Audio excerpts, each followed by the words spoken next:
All right, welcome everybody. This is Representative Carolyn Partridge from home, and we are streaming live our House Agriculture and Forestry Committee meeting this morning. It is Tuesday, May 19th, and welcome everyone. On our agenda today, we are going to be looking at, first of all, a budget adjustment recommendation that has been made by the Commissioner of Forest Parks and Recreation. And I've sent that to you. And I think Linda is going to be working to put it up on our screen. But this has to do with the request for sanitation needs at public facilities. And I'll just read to you so that we give Linda a moment. It says the COVID-19 pandemic has dramatically increased the need for enhanced and more frequent sanitation measures at A&R's public facilities in order to meet established health and safety requirements.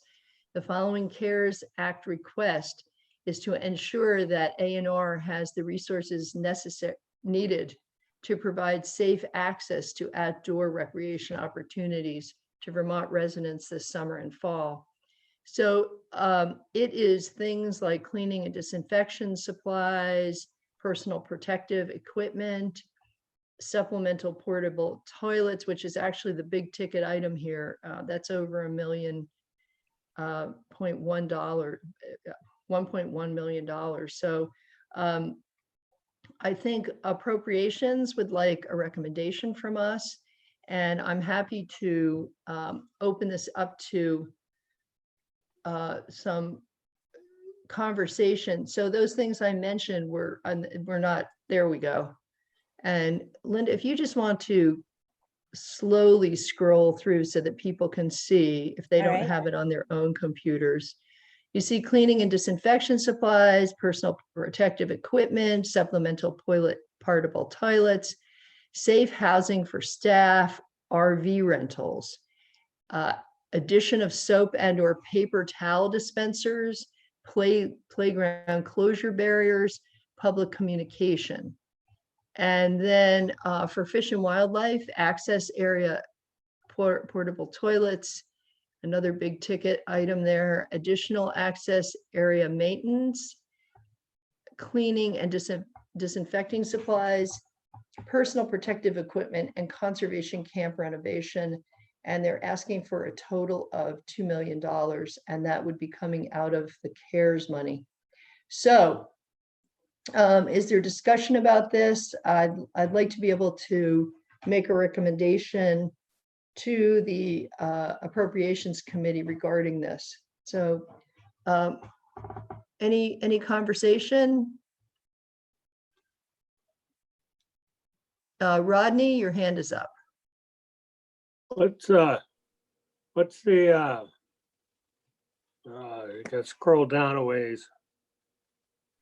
Yeah, the portable toilets. What's that all about? I mean, what's the reason for that? They haven't.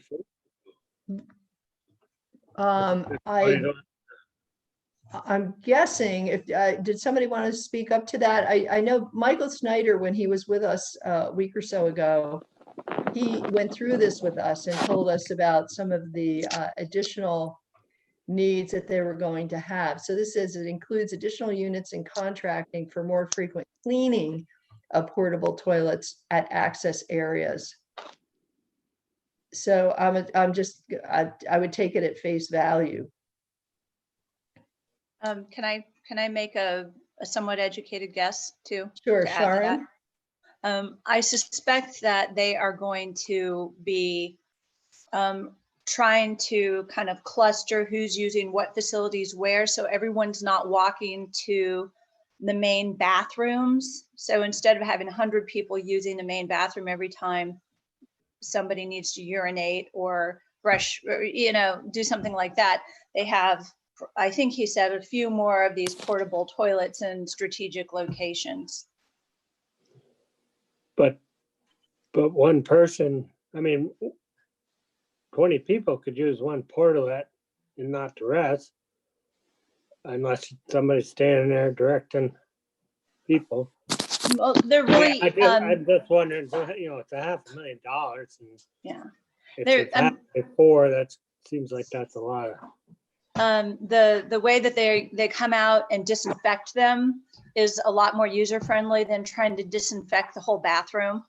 I've seen it done where they just like spray the inside down and it's good. So I think it's also including, I think, was it twice a day or every so many hours disinfecting based on the perceived needs. Okay, so, oh, thanks, Sharon. So Mike O'Grady's hand up, and then we'll go to John Bartholomew and John O'Brien. Mike O'Grady?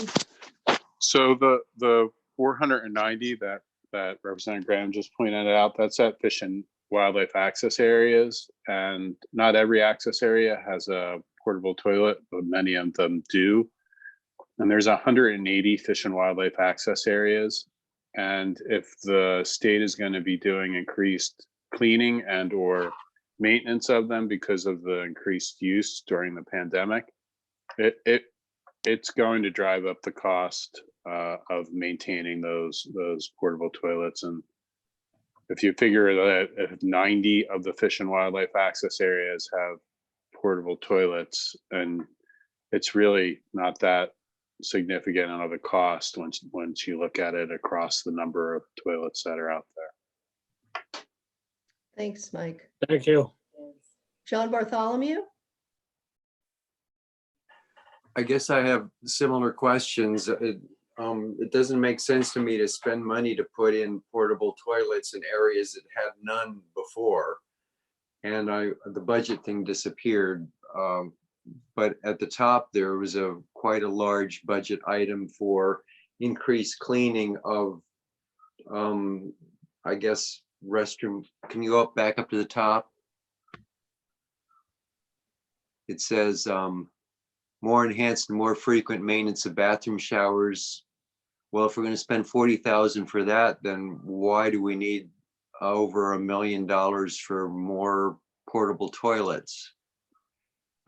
I guess I'm feeling that if the commissioner wants $2 million, we ought to hear more directly from him so he can justify these. I'm not sure that Sharon's comments were, I mean, she said they were based on what she thinks she knows, but she's not the commissioner. So $2 million is a lot of money to ask for without us hearing from him, I think. well, we did have a presentation by him talking about how the state parks were being used way more than they had been, and there was quite a bit of damage. Now, I don't think we're talking about the damage he was talking about here, but you also see there's over $1 million for supplemental portable toilets at state parks to supplement need for fixtures resulting from reduced occupancy of restrooms, includes contracting for more frequent cleaning. And here they're specifying 120 units at $9,450. So we could have the commissioner of FPR come in, and I think they've just made an assessment, and this is their assessment. So I'll go to John O'Brien. Mike, is your hand up again, Mike O'Grady? Or okay. No, I just forgot to lower it. Sorry. Okay, no worries. Okay, John O'Brien. Carolyn, do we know what this budget encompasses as far as the parks being open? You know, if say the parks get delayed until August, or they open and then have to close again because they're hot spots, is it just their best guess for approximately, if we open July 4th through the rest of the season, this is the budget we need? I heard Julie Moore on the governor's update yesterday, and I'm trying to remember exactly what she said. I got the impression that they were going to try and open some of the parks for varied uses and potentially slowly sort of opening the spigot, as the governor has referred to a number of times. So this is what I'm going to suggest, since there are some good questions here.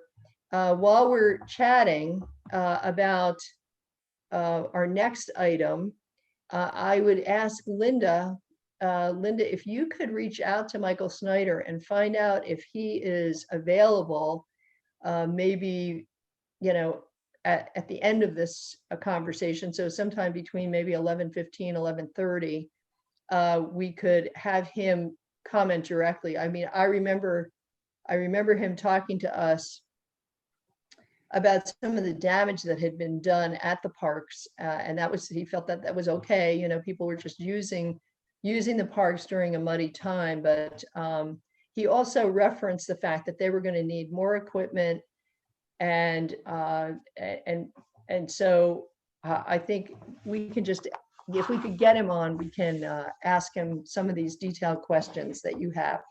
I'll check him. Thanks. All right, so why don't we turn next to S-180, which is something that the Senate worked on and passed to us. It's an act relating to the use and application of pesticides.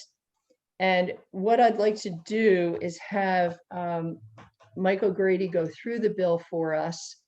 And then if we can get Senator Collmore, he reported this on the floor of the Senate. If we can get him on to talk a little bit about why, what was the problem? What were they trying to fix? And how did they go about it? That would be good. And then we have a few more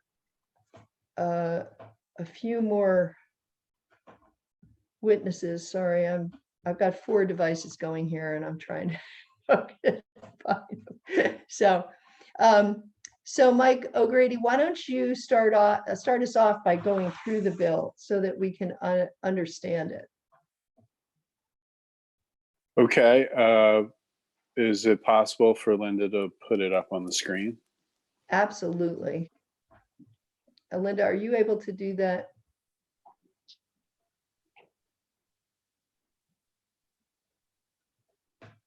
It might take her a moment to find the bill.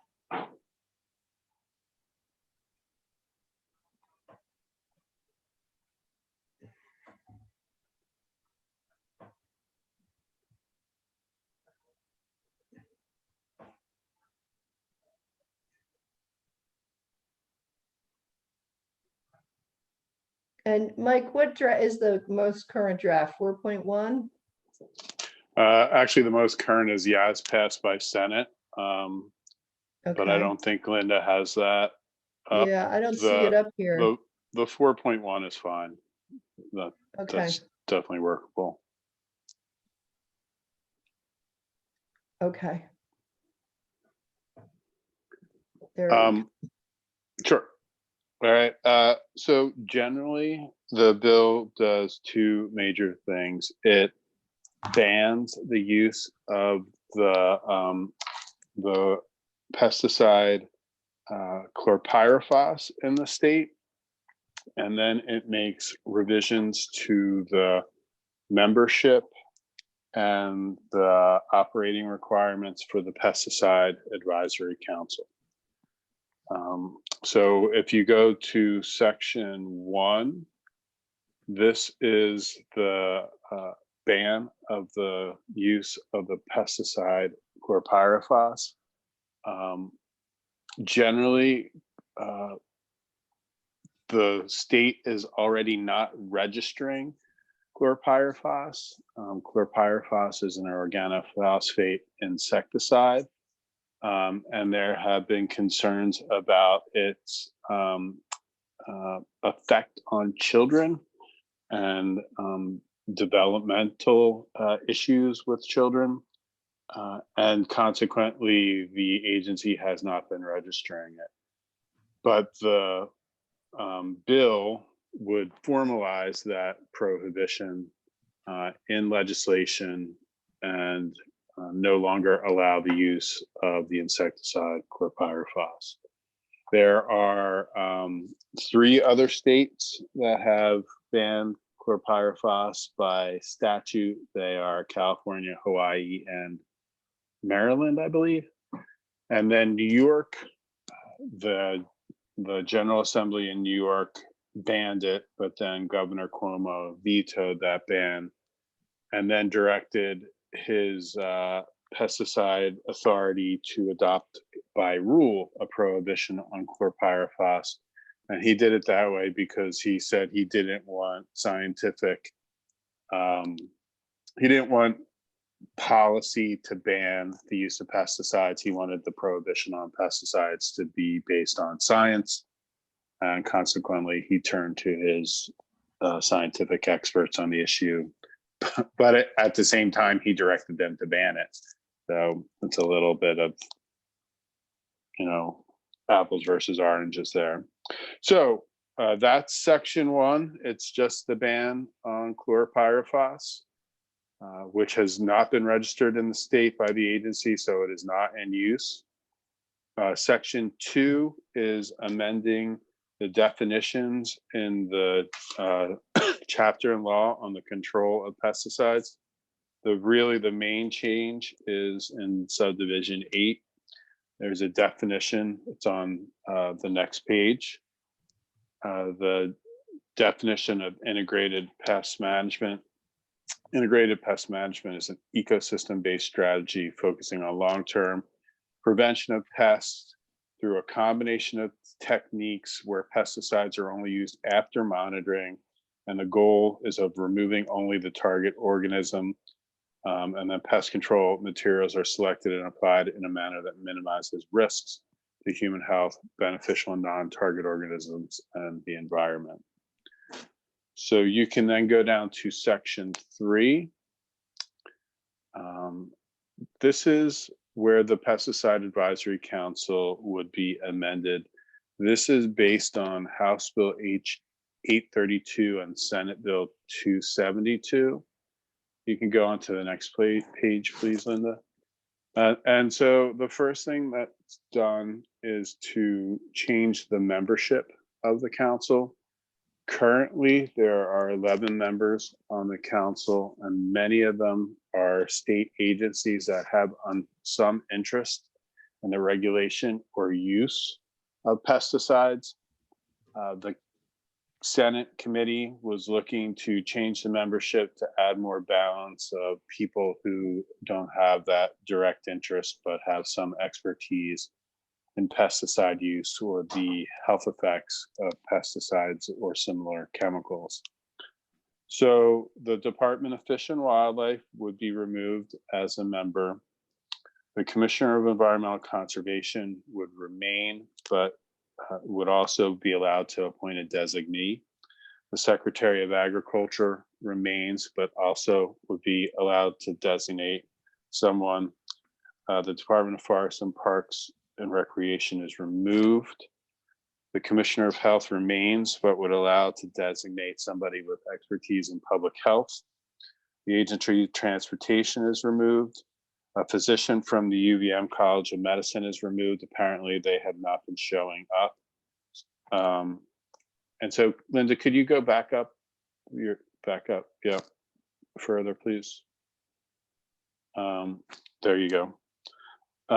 There'd also be one representative in the area of pesticide research from Ag Experiment Station. 2 members appointed by the governor. And in choosing these people, the governor shall consider people who have knowledge and qualities that could be useful in pursuing the goals and functions of the council. One of those persons should have practical experience in commercial ag production, and one would have practical knowledge or experience in environmental or public health issues. Then there would be one representative with expertise in farming, one representative with expertise in the area of environmental consequences of pesticide or other contaminants, named by the Rubenstein School of Environment and Natural Resources. One representative with expertise in integrated pest management, and that's where that definition that we looked at in section 2 becomes relevant. And so that would be the new membership of the council. As I stated, the current membership has 11 people. The proposed membership would be 10 people. And then you go into some basically some changes to how the council would operate. The terms of the members basically remain the same, but then you'll see that the chair of the council, which is currently designated by the governor, would no longer be designated by the governor, but the council would elect its own chair from among its members. There's some minor typographical changes to the council's authority, but the main change to the authority is in subdivision 6, D6, where you will see that they will recommend targets to the General Assembly with respect to the state statutory goal of achieving an overall reduction in the use of pesticides. And it no longer has to be consistent with sound pest or vegetative management practices or measuring the state's progress in reaching these targets. It's just about the state's statutory goal of achieving an overall reduction in the use of pesticides. And that then allows you, the next significant change is in subsection E, where the council currently is required to meet semi-annually. They actually meet more than that, but the Senate wanted to have a greater minimum number of meetings. And so the council now would be required to meet at least quarterly.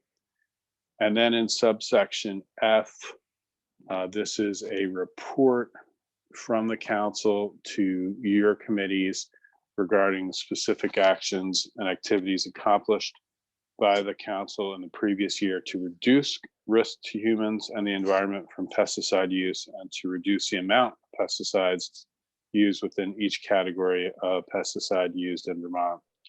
The report shall also include all recommendations by the council to the General Assembly regarding targets for achieving an overall reduction in the use of pesticides. And the report's publicly posted and regularly updated on the agency's website. Section 4 is just a transitional provision. It basically, in subsection A, says the terms of the current members in effect immediately prior to the effective date expire on July 1, 2020, and then on or before July 1, 2020, the appointing authorities of the council need to appoint the new members. And then section 5 is a different provision unrelated to the Pesticide Advisory Council. It directs the agency to come up with procedures that establish best practices in addition to the pesticide regulations that farmers using herbicides on field corn should implement to reduce the amount of herbicides used on cornfields and to avoid or mitigate potential harms to public health or the environment. Then you get to the effective dates, the chlorpyrifos prohibition, the transitional provisions, basically the membership of the council take effect on passage, and all other sections take effect July 1, 2020. That's the bill. There were some concerns, I think, expressed by the agency, so you may want to talk with Carrie or Allison Eastman, but that's the bill. Thanks, Mike. Are there any initial questions from any of the committee members for Mike?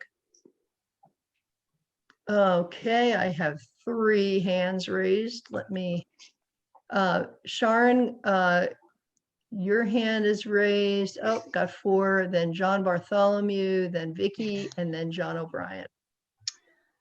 So I have a question in the way that pesticides are referred to in this bill.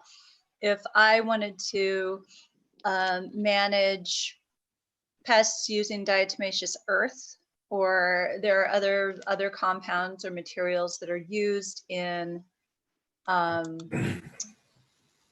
you know, used by those of us who are trying to avoid some other products, would that be considered a pesticide under the definitions that this bill refers to? I would have to look at it depends on the product, but if it's basically being marketed to kill or control a pest, then it's likely already regulated by EPA and needs to be regulated by the Agency of Agriculture as well. So the intended goal of reducing the amount of pesticide use might include some products that people are that are perfectly safe. Well, technically, any pesticide approved by EPA is supposed to be technically safe. Thank you. So an economic poison means any substance produced, distributed, or used for preventing, destroying, or repelling any insects, rodents, nematodes, fungi, weeds, or other forms of plant or animal life, or viruses, except viruses on or in living humans or other animals. And it's also any substance produced, distributed, or used as a plant regulator, defoliant, or desiccant. So I'm not sure what you're using those products for, but if it's any substance that's going to prevent, destroy, or repel any insects, fungus, weeds, or other forms of plant or animal life, then it's a pesticide in the state.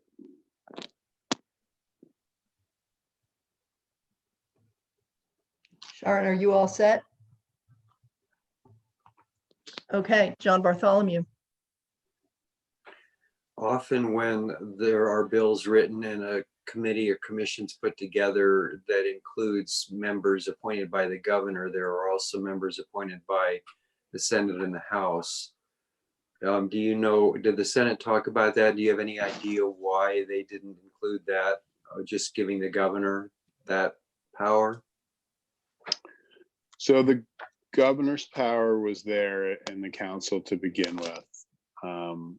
They didn't really change that except to specify who that second person should have expertise in. The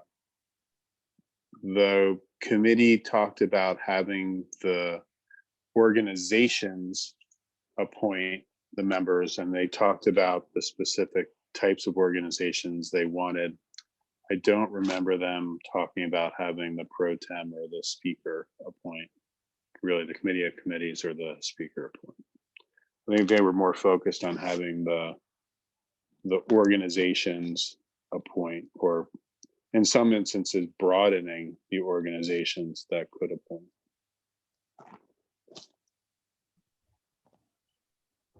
Okay, Vicky? Vicky? Vicky may be frozen.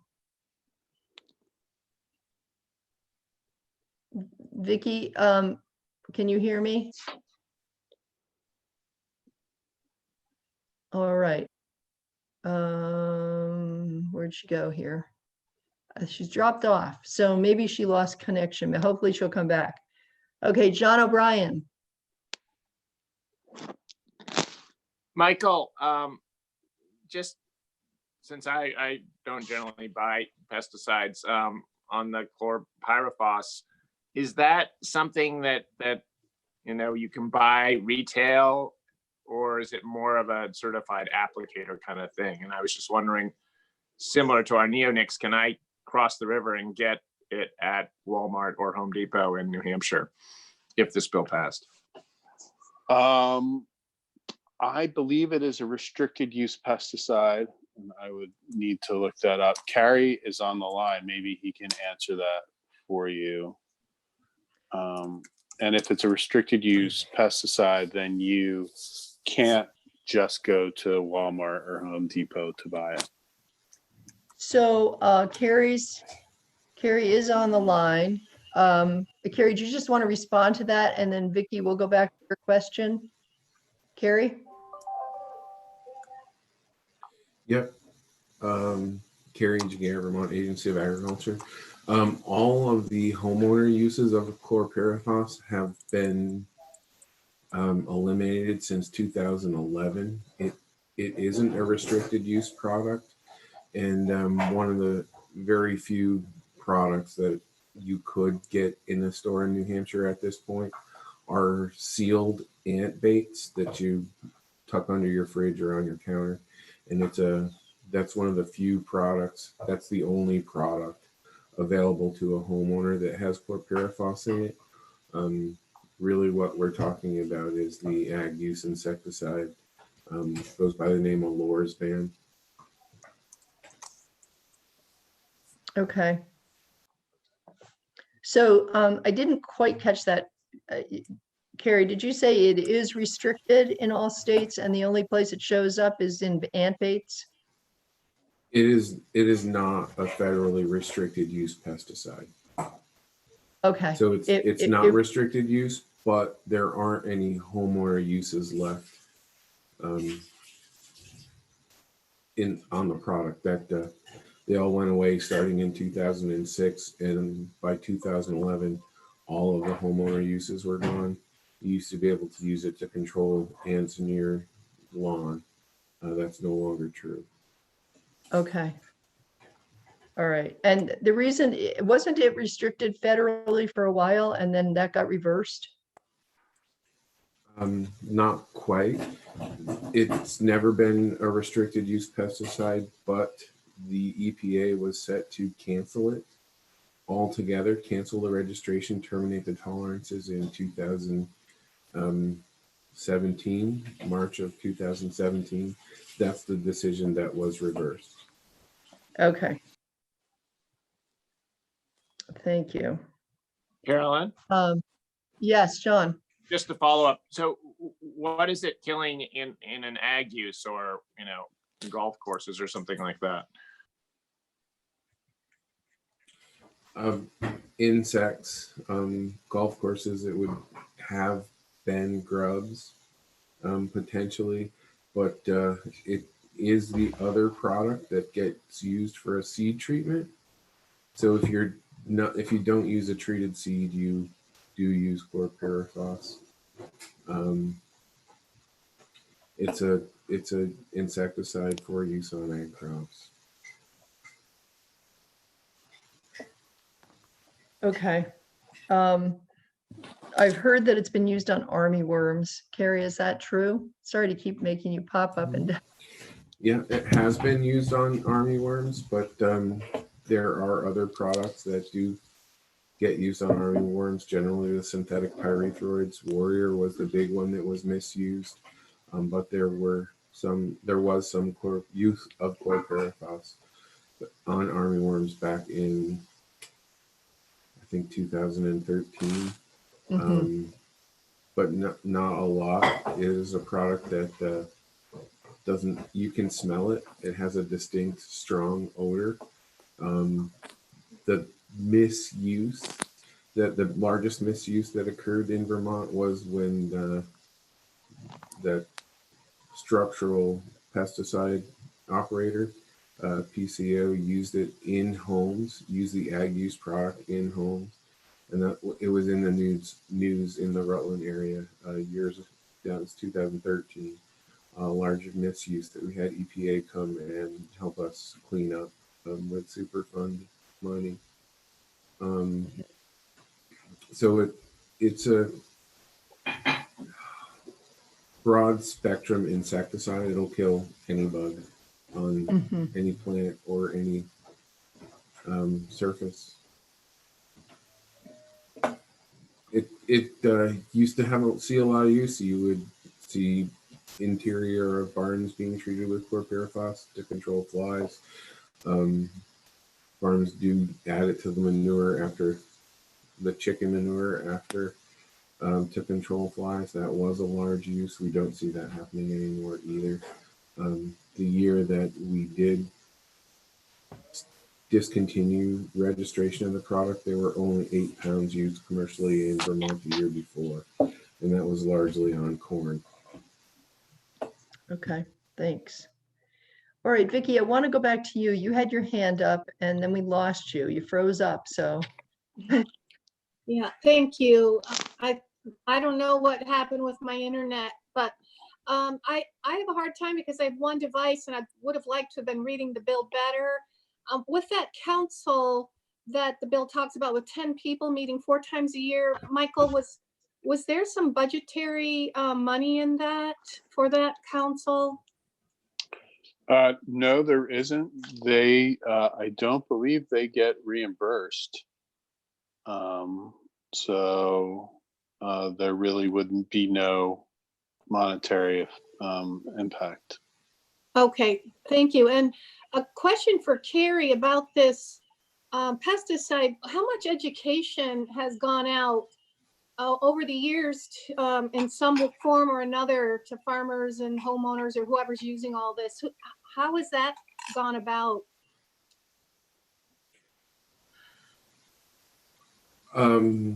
First, let me answer your other question. Okay. Most of the members of the council are state employees and do receive their salary. The two that I aren't wondered state about that. employees, yep. Mhm. The two that aren't state employees, we do reimburse their mileage, but there's no per diem when they attend meetings. So I do pay their mileage out of my budget. Okay.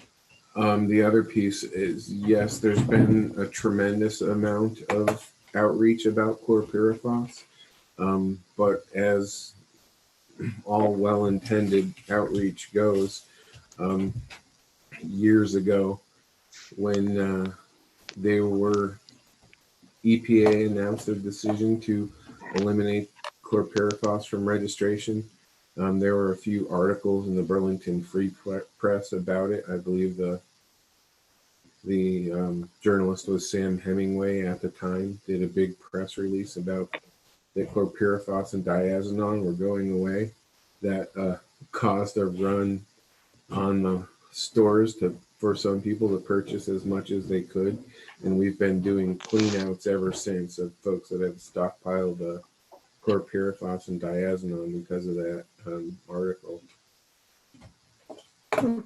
But we do outreach all the time about pesticides. That's just one active ingredient that does have a fact sheet. Thank you. Okay, Vicky, are you all set? Yeah. Yeah. Oh, yeah. Thank you. Okay. All right, any other questions at this point? Linda, how are we going to get Senator Collmore on? Is he still on the floor of the Senate, do you think? He is still on the floor. I'm monitoring it. They're still meeting. Okay. I really wanted to know why this came about, why there was a sense that we needed to, since we did circulate a letter, I think it was 2 years ago, and presented it to the Agency of Agriculture, asking that chlorpyrifos be not banned, but not registered. I guess what I would ask, and it would probably be either Mike O'Grady or Carrie, why the need to ban it as opposed to doing what we're doing now, which I think requires that people not own it, not use it, not, I mean, it can't be used. So. Right, Mike? but that decision is an administrative executive branch decision, and it could be reversed. And the committee, especially a few members, were very concerned about the neurotoxicological effect on children, and felt that it should be banned and should not have opportunity for reuse if a future administration wanted to allow for its registration.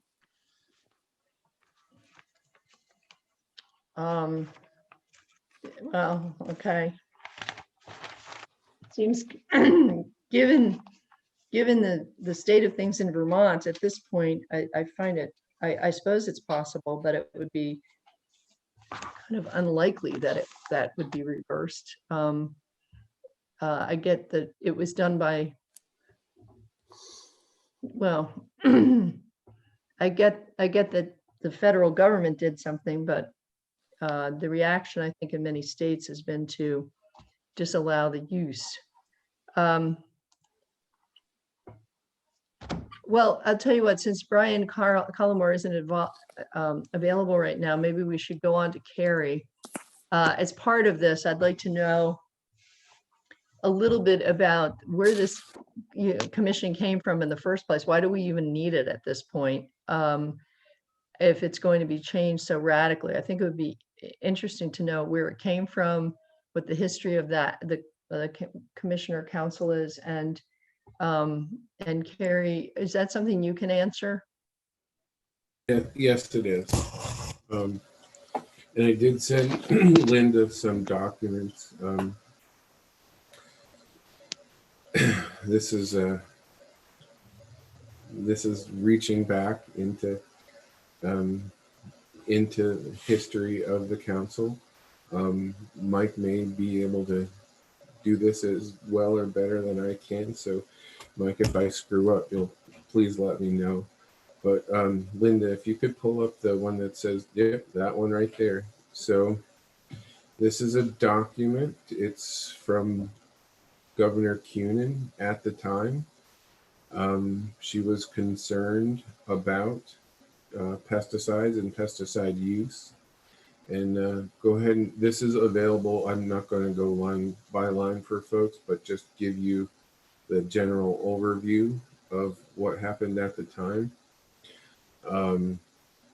So Governor Cunin created the Vermont Pesticide Advisory Council, and it was basically made up of all of the state agencies that regulate or use pesticides or have any oversight of pesticides.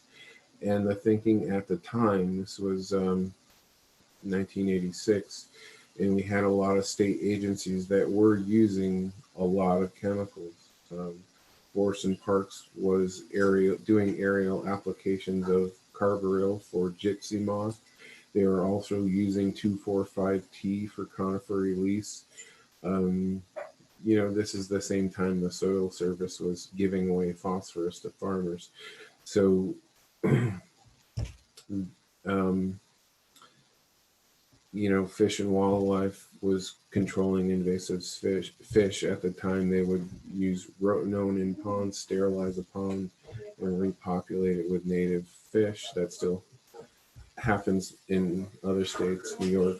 But anyways, this was about state agencies or entities that were using pesticides. And the intent was to make those agencies produce a PUIA, which is a pesticide use impact assessment, and hold the government to a higher standard with regard to pesticide use. So that's why you have the makeup of the council as it is.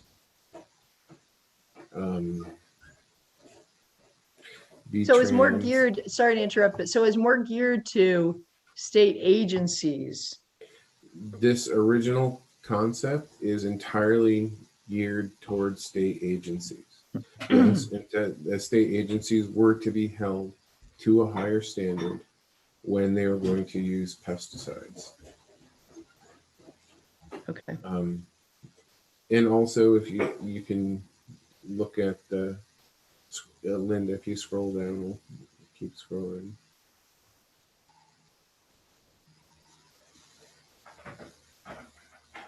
There you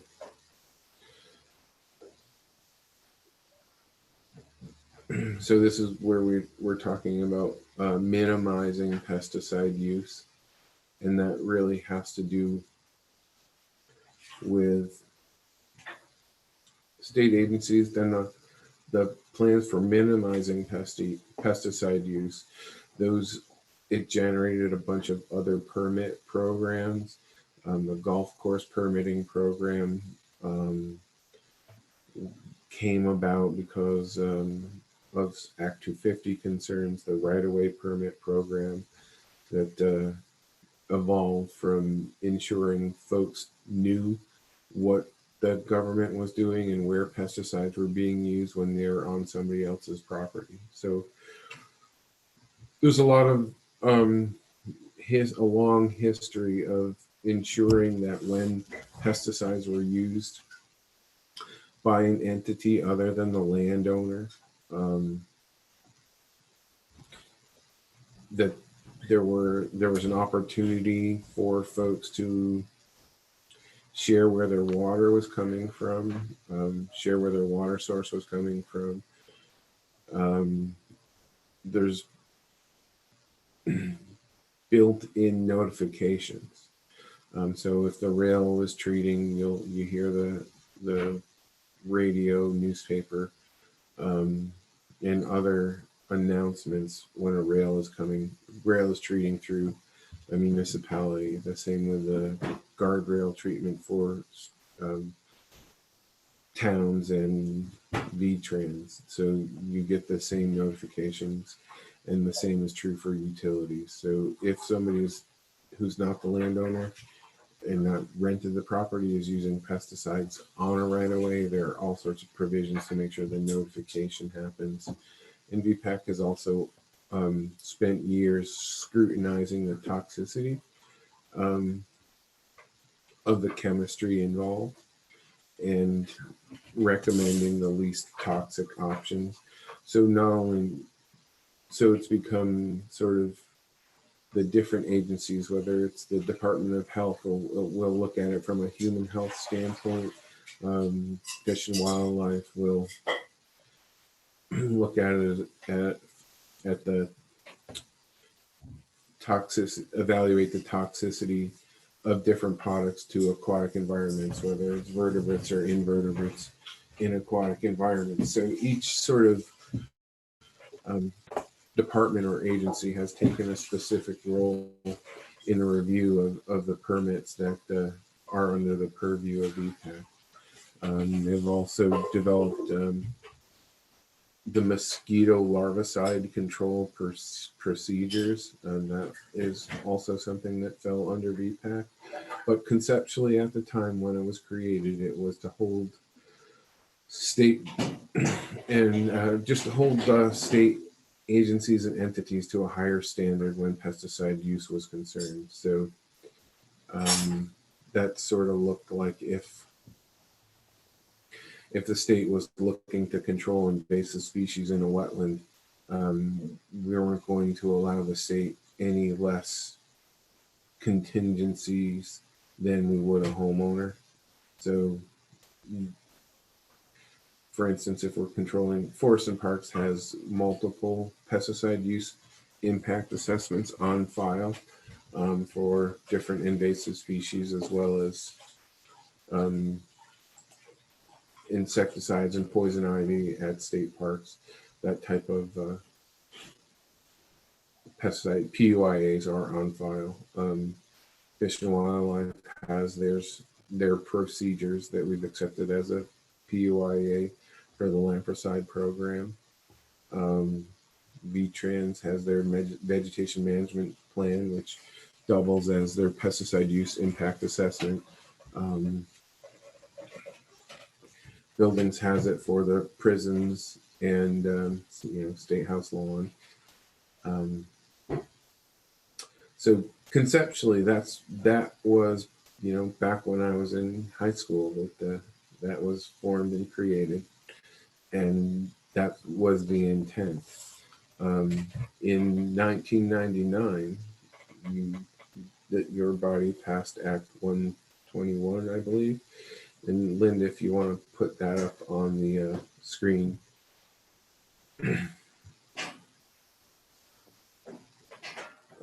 This is the sort of newest legislation. This is the last time that the council was sort of updated. And if you scroll down a little bit, Linda, sort of the function of the council. This language was added. Recommend studies necessary for the performance and functions. Oh, keep scrolling. There you go. Thank you. Now I can see. So recommend benchmarks with respect to the state goal of achieving an overall reduction in the use of pesticides consistent with sound pest or vegetation management practices. and issue an annual report to the General Assembly detailing the state's progress reaching those benchmarks and attaining that goal. The benchmark should be designed to enable evaluation of multiple indicators of pesticide usage, use patterns, and keep scrolling right there, associated risks. Benchmark should take into consideration, but shall not be limited to, the following: reducing the amount of acreage where pesticides are used, reducing risk associated with pesticides, increasing the acreage managed by integrated pest management techniques, decreasing the level of comparable risk, the quantity of pesticides applied per acre, recommendations regarding the implementations of other management practices that result in decreased pesticide use. So that was the big push that happened in 1999. This was passed. At the same time, that you can stay right there, Linda. That's actually fine, because this is sort of scroll down or up a little bit more, just so folks can keep those in mind. You know, the Senate, I wasn't there for, I gave some testimony, but wasn't there for a lot of the discussion around changing things. If I was, I would have let them know that the language they have in the bill right now is fairly short-sighted. They're talking about reducing use when we're talking about basically what does that mean? That's something that the council struggled with for a long time. We're going to basically measure use by poundage. You can just switch active ingredients. It doesn't reduce risk. It doesn't reduce acreage. You just reduce poundage and actually increase potential hazards to humans in the environment, but you have reduced use. Those are some of the issues that I think aren't accounted for in the current version that the Senate sent over. The council, in their deliberations, take all of these things into account, but a lot of the times they are contradictory. Reducing the amount of acreage where pesticides are used, the council has done a lot of work in that area. The state used to put in wildflower beds. That was sort of an aesthetic use that has been recommended discontinuing by the council. Prohibitions about controlling invasive species in rights of way have been put in place by the council, because that certainly increases the use of pesticides. The only uses that are allowed in the rights of way permitting program are those that directly result from health and safety. So protecting structures and site distances are the only areas where V-Trans can use pesticides. Our golf course permitting program is the strictest in the country. It uses the same model that you would see under a Clean Water Act discharge permit. A maximum allowable concentration or health advisory level is calculated for every single chemical that's not on the pre-screen list that a golf course would use. They can only use the amount, they're only permitted to use an amount that would fall under an MAC or an HAL at the point of discharge. So the point of discharge would be receiving waters at the edge of the golf course property, and the entire acreage is used to calculate how much pesticide can be used in a particular basin in a golf course. And so our golf courses are forced into a situation where they permit a lot of different chemistries to be able to achieve adequate control on their golf courses based on the current permitting structure that's in place. Changing the makeup of the council, I don't see how removing Fish and Wildlife has any positive net effect, considering how our current designee from the Department of Fish and Wildlife does bring a lot of value to the council. And also, if the council were discussing certain aquatic uses, I would assume we would want Fish and Wildlife there. I don't really want to give testimony on the bill until you've heard from Brian Collmore, but that's basically the history. A lot of these sort of recommendations here, the problem has been that over the years, they're sort of contradictory in nature.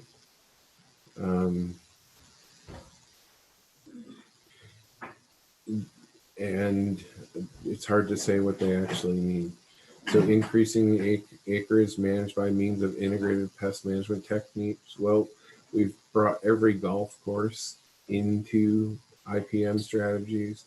Every orchard certainly observes high levels of IPM. IPM is basically don't treat if you don't have to and scout if you need to.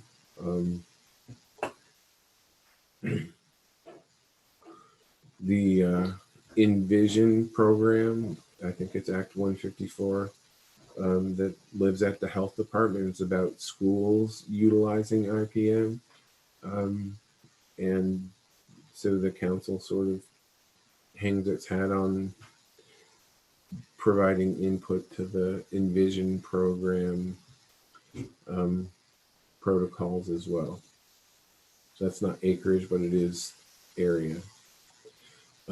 Decreasing within each level of comparable risk the quantity of pesticides applied per acre. This is sort of a give and take. That, you know, what's in the current Senate bill that talks about reducing use. Using Sharon's example, we would discourage you from using a registered diatomaceous earth product to something that's more toxic that you would use in a smaller amount. So that's sort of what the current Senate bill would be encouraging. More toxic products that you dilute and use in lesser amounts. Because if you're going to control something with diatomaceous earth, you're going to do it every time it rains. And you're going to be using significant pounds of the product to protect one fruit tree.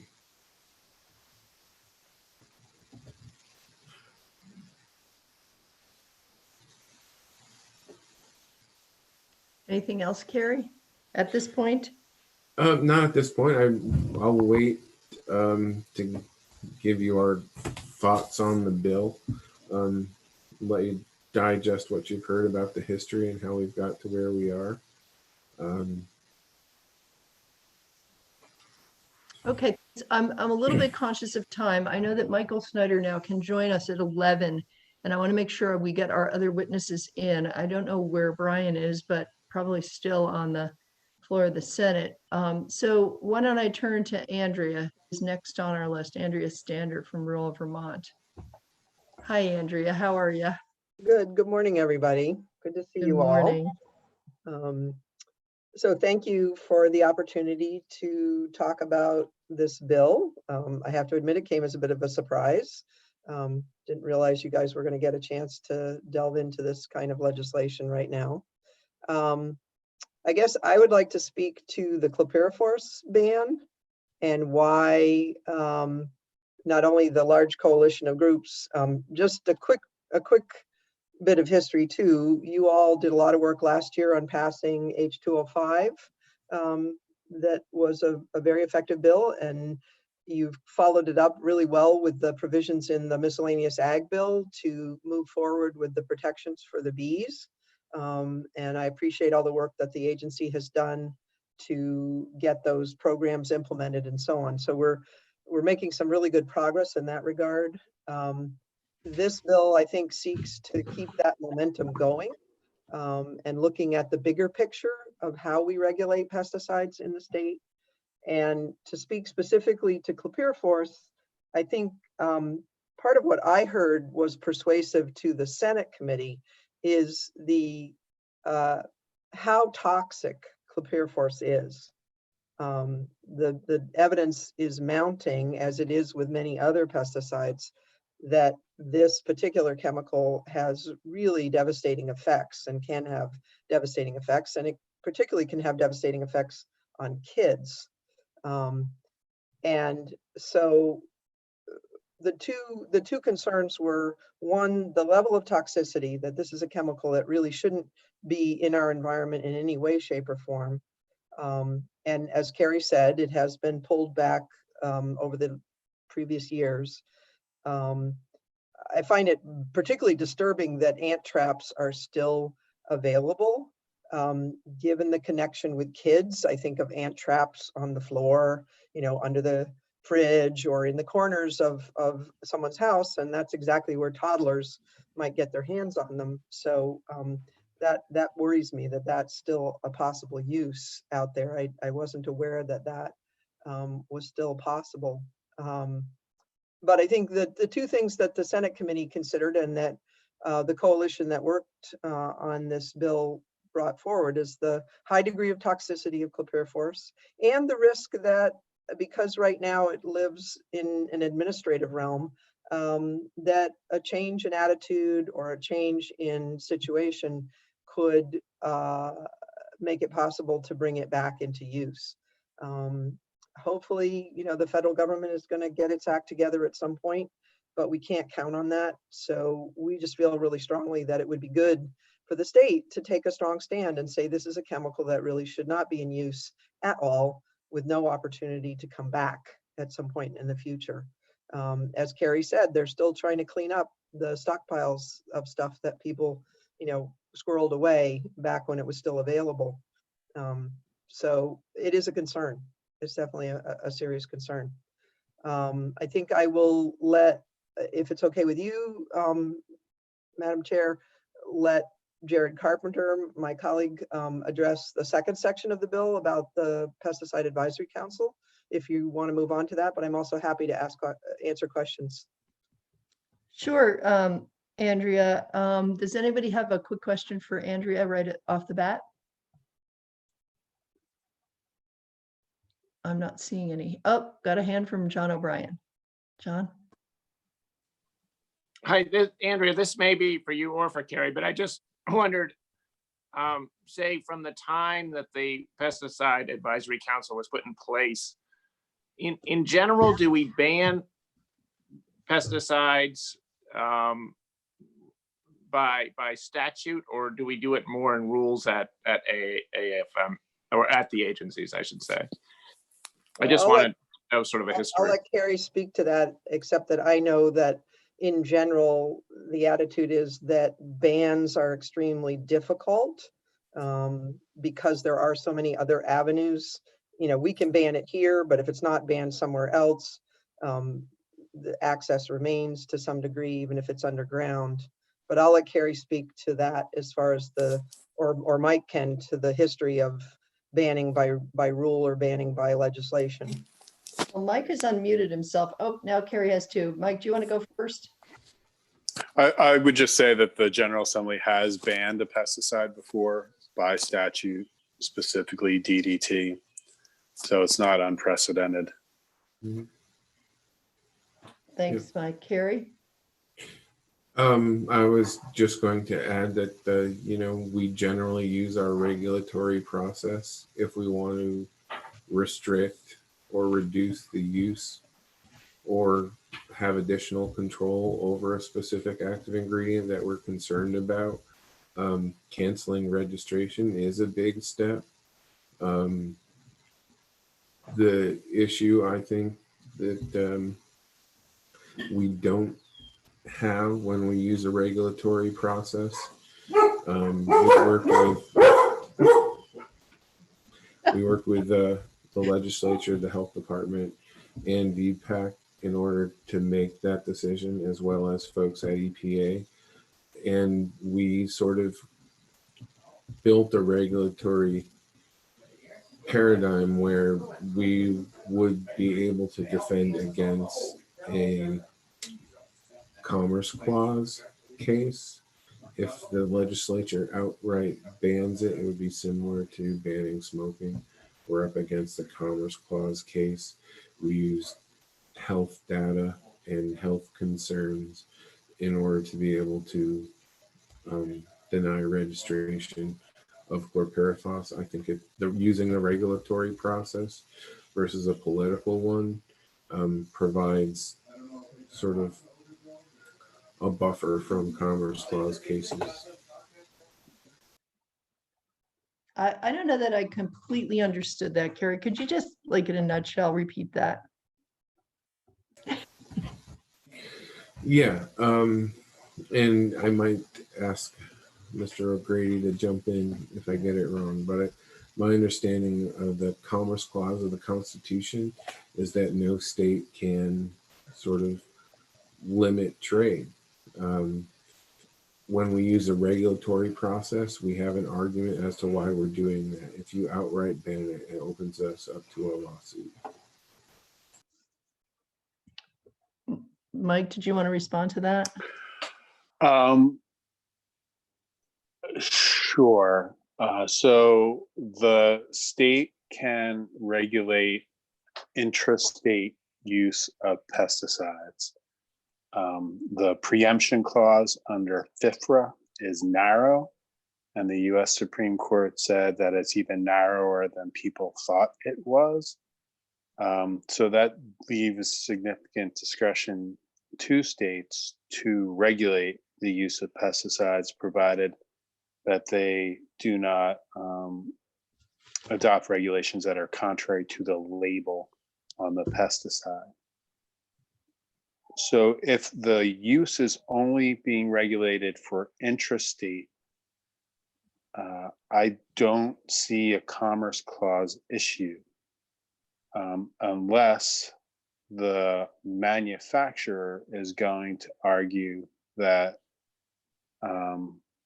the general prohibition by Vermont impacts the use of chlorpyrifos in commerce in total, which I don't see either, since I think Carrie said the last time it was registered, only 8 pounds were used.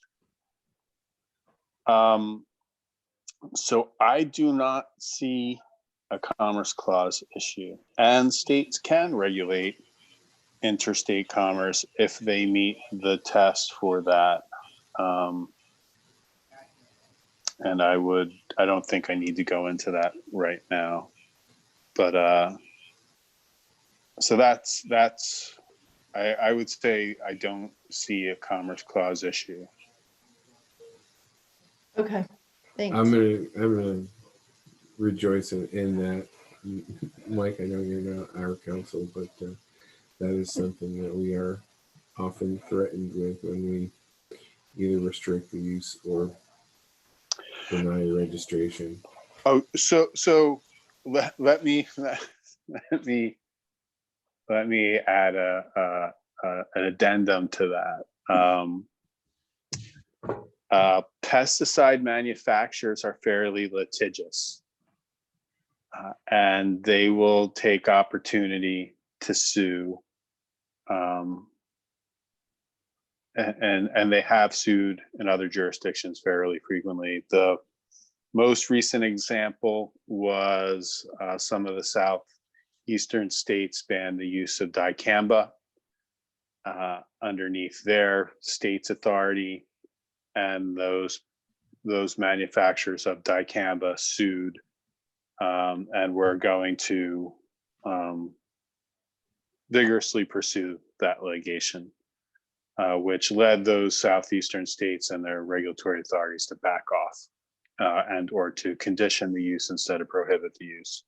So any any regulation of pesticides or of this type, it does raise a risk of litigation because those manufacturers are protective of the use of their product, and will make whatever argument that they think is viable. Okay, thanks, Mike. I want to make sure that we get a chance to hear from Jared. So Jared, you're here. You've been so patient. Thank you so much for joining us. Good morning, Madam Chair. Good morning, committee. I'd say it's, well, it is good to see you, but I've sort of been lurking and watching and things. So I guess I should say it's good to speak with you all and come into your homes a little bit, meet your pets, especially the pets have provided some moments. For those of you who don't know, Chair Ammons has a cat that particularly likes Zoom and can be found usually sitting right about here. Yeah. Her constantly shooing it off. So it's been interesting watching you all conduct the business of the state. But thank you so much for the opportunity. For the record, Jared Carpenter, Lake Champlain Committee. There's been a lot of questions. I'm going to particularly address the proposed changes to VPAC. And there's been a lot of questions as to why the coalition who has been advocating for this bill thinks this is necessary. And if you recall, I can't remember the House companion that's sitting on your wall at the moment, but S-272 was the bill that was incorporated into this down in the Senate committee. And although the Senate committee did not go in this direction, it initially proposed moving VPAC to the Department of Health, which Kerry has joked more than once that he would welcome that change to take it off of his plate, so to speak. But the thought behind that was really sort of the vast thought of the purpose of VPAC. It's much more than just obviously agricultural use and things of that nature. It's really more about public health and welfare. And when we talk about pesticide use, you're talking about not only agricultural applications, which granted is a majority of the use, but it's commercial use. It's people using it on their lawn, using it to control insects, what have you. I saw some data. I was actually in a New York Times piece this morning that was a little dated, but that residential use is 10 times higher per acre than agricultural use nationwide. I'm not sure if that's necessarily accurate anymore. This went back to, I think, a pamphlet from 2000 put together by, I want to say, by U.S. Fish and Wildlife. But all that aside, and this is really more about, overall use of pesticides and its impact on public health and welfare. So therefore, the thought of moving this from the Agency of Agriculture over to the Department of Health and having a group that was going to look at the health impacts more broadly. So that sort of set the stage for all of this. Hi, Kitty. Oh, Sharon, kitty. Okay. Sorry. Very nice. Sorry, Jared. Oh, my cat passed away a couple of years ago, so I'm enjoying meeting everybody's cats. Yeah.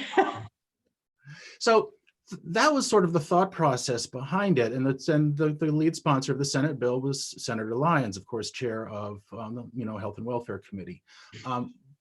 Senate Agriculture decided not to go in that direction, but moving along with that chain of thought, and what Kerry has been talking about was when this was initially set up, it was the state agencies to get together and look at this and look at general permits and look at the right-of-way applications and look at all of this use, which it largely does now. I confess I have never been to a VPAC meeting, but I did sit down and read about 5 or 6 years worth of minutes, and they're really detailed on their minutes and what they talk about, and they get together and they talk about all the right-of-way uses under transmission lines and railroads and things of that nature, and they make these specific recommendations.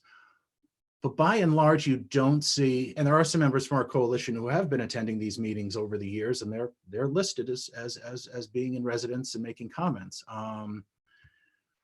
By and large, over the years, you look at this, the VPAC is not making the broad recommendations on use that's in the charges. I think it's really important to go through, and I've got it on a screen over here, and look at what it would be page 5. The current language says the functions of the council are.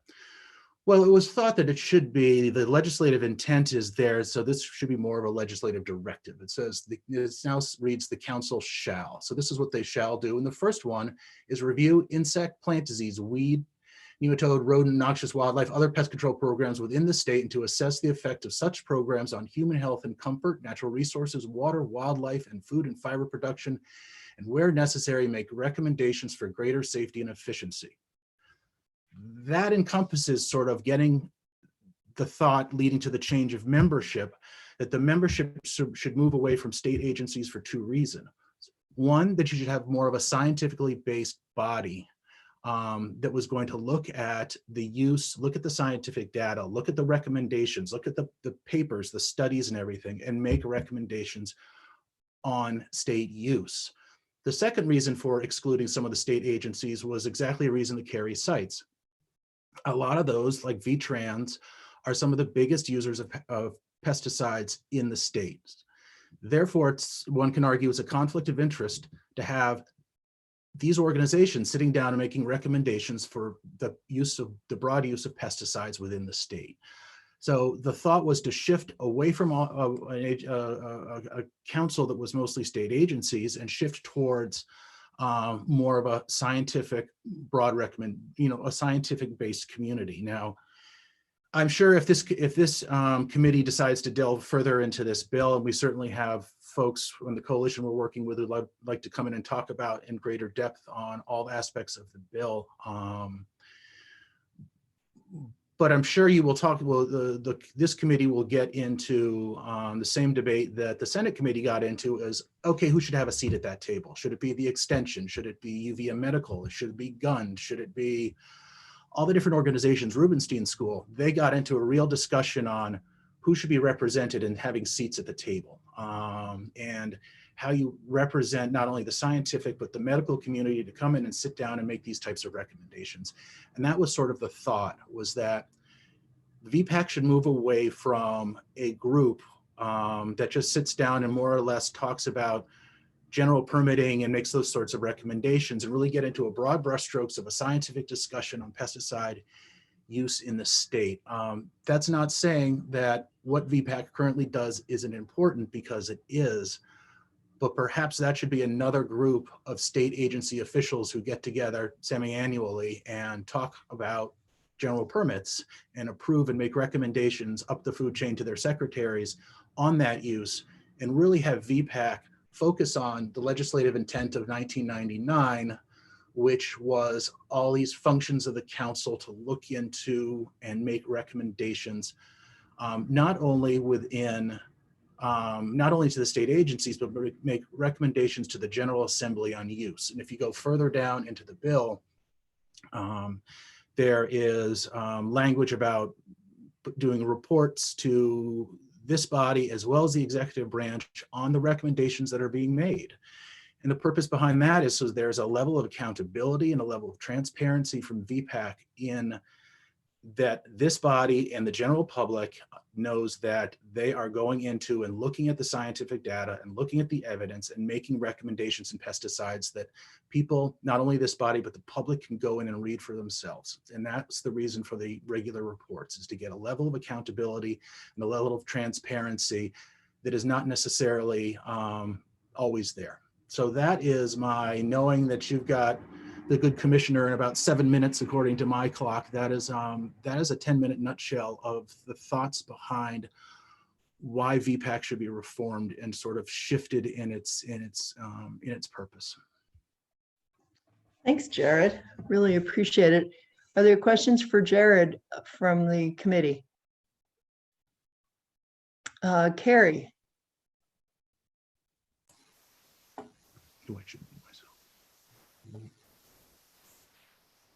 Thank you. Sorry, it took a minute to unmute.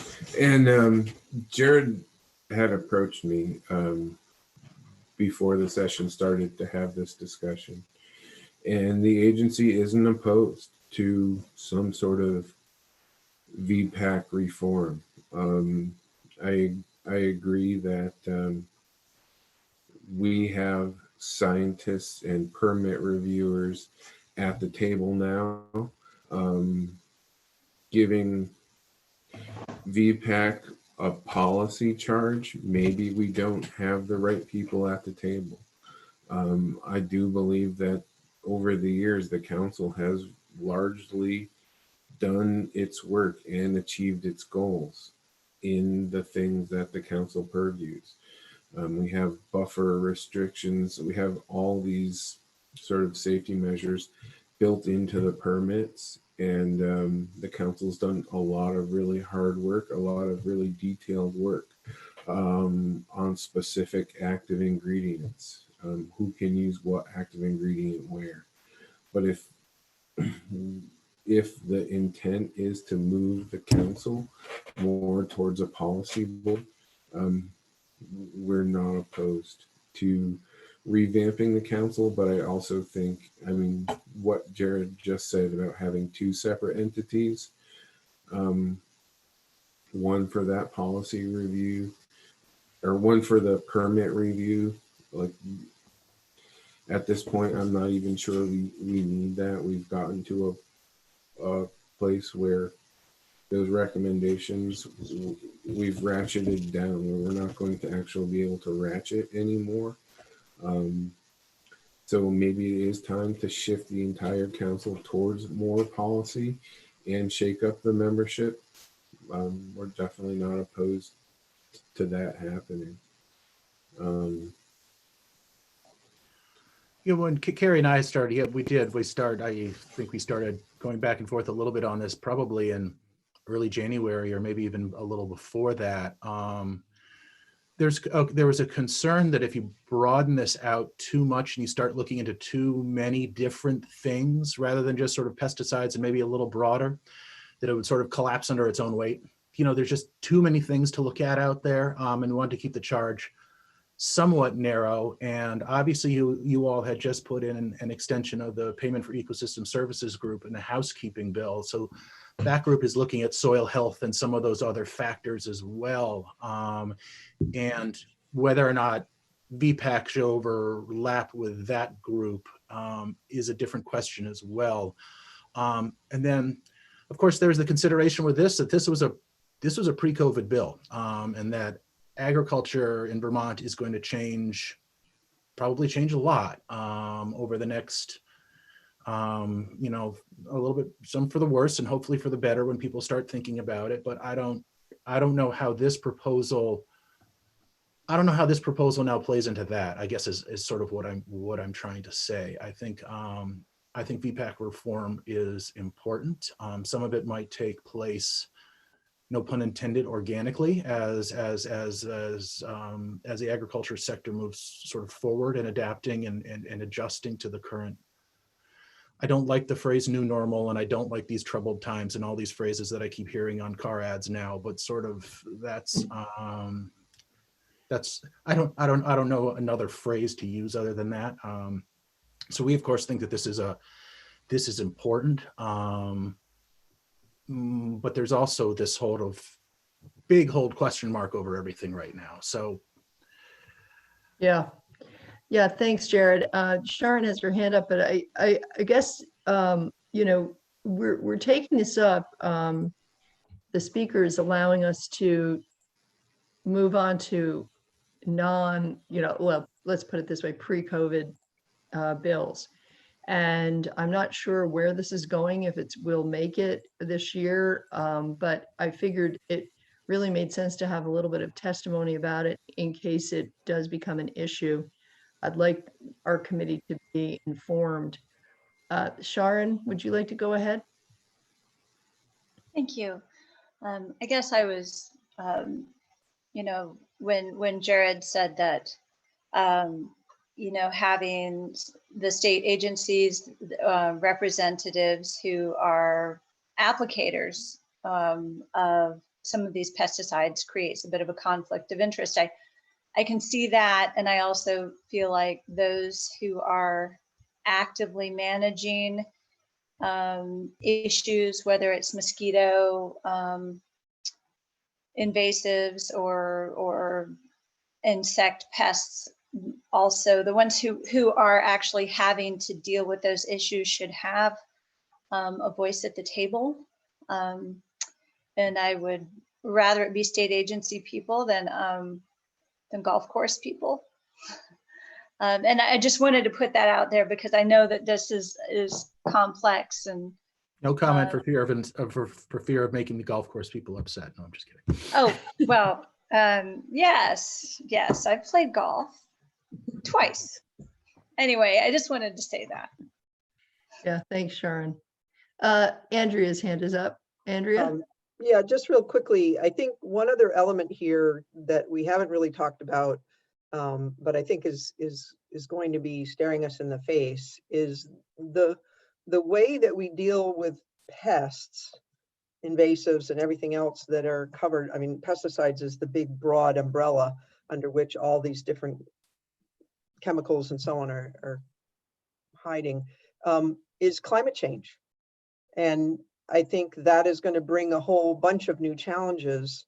And I think that is part of the discussion we had within the coalition about changing the makeup of the Pesticide Advisory Council. I agree with Jared that keeping things focused on pesticides, it's a broad enough category unto itself, and it's highly complex, as you all know. We all have to struggle just to learn how to pronounce the names of these things. But I think climate change is another consideration. And then I just wanted to raise one more issue. I'm not sure why Mike left it out when he walked you through the bill, but there is another section to the bill. It's a small one. It just directs the agency to develop best management practices or best practices for the use of pesticides on field corn. And that came out of a substantial amount of discussion and testimony around the impact of the chemicals that are used on field corn, given that field corn represents a huge portion of our acreage in the state. So that is just one more piece of the bill that I hope this committee doesn't miss in considering this. But I think the whole issue of climate change and what kinds of challenges that's going to bring argues for a pesticide advisory council that has more scientific expertise represented in terms of meeting those challenges.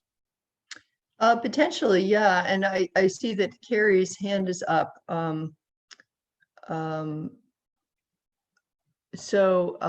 Carrie, I'm almost thinking that maybe there need to be two councils, you know. But Carrie, you go ahead. If you want to continue this conversation later, now that Commissioner Snyder is here, willing to do that.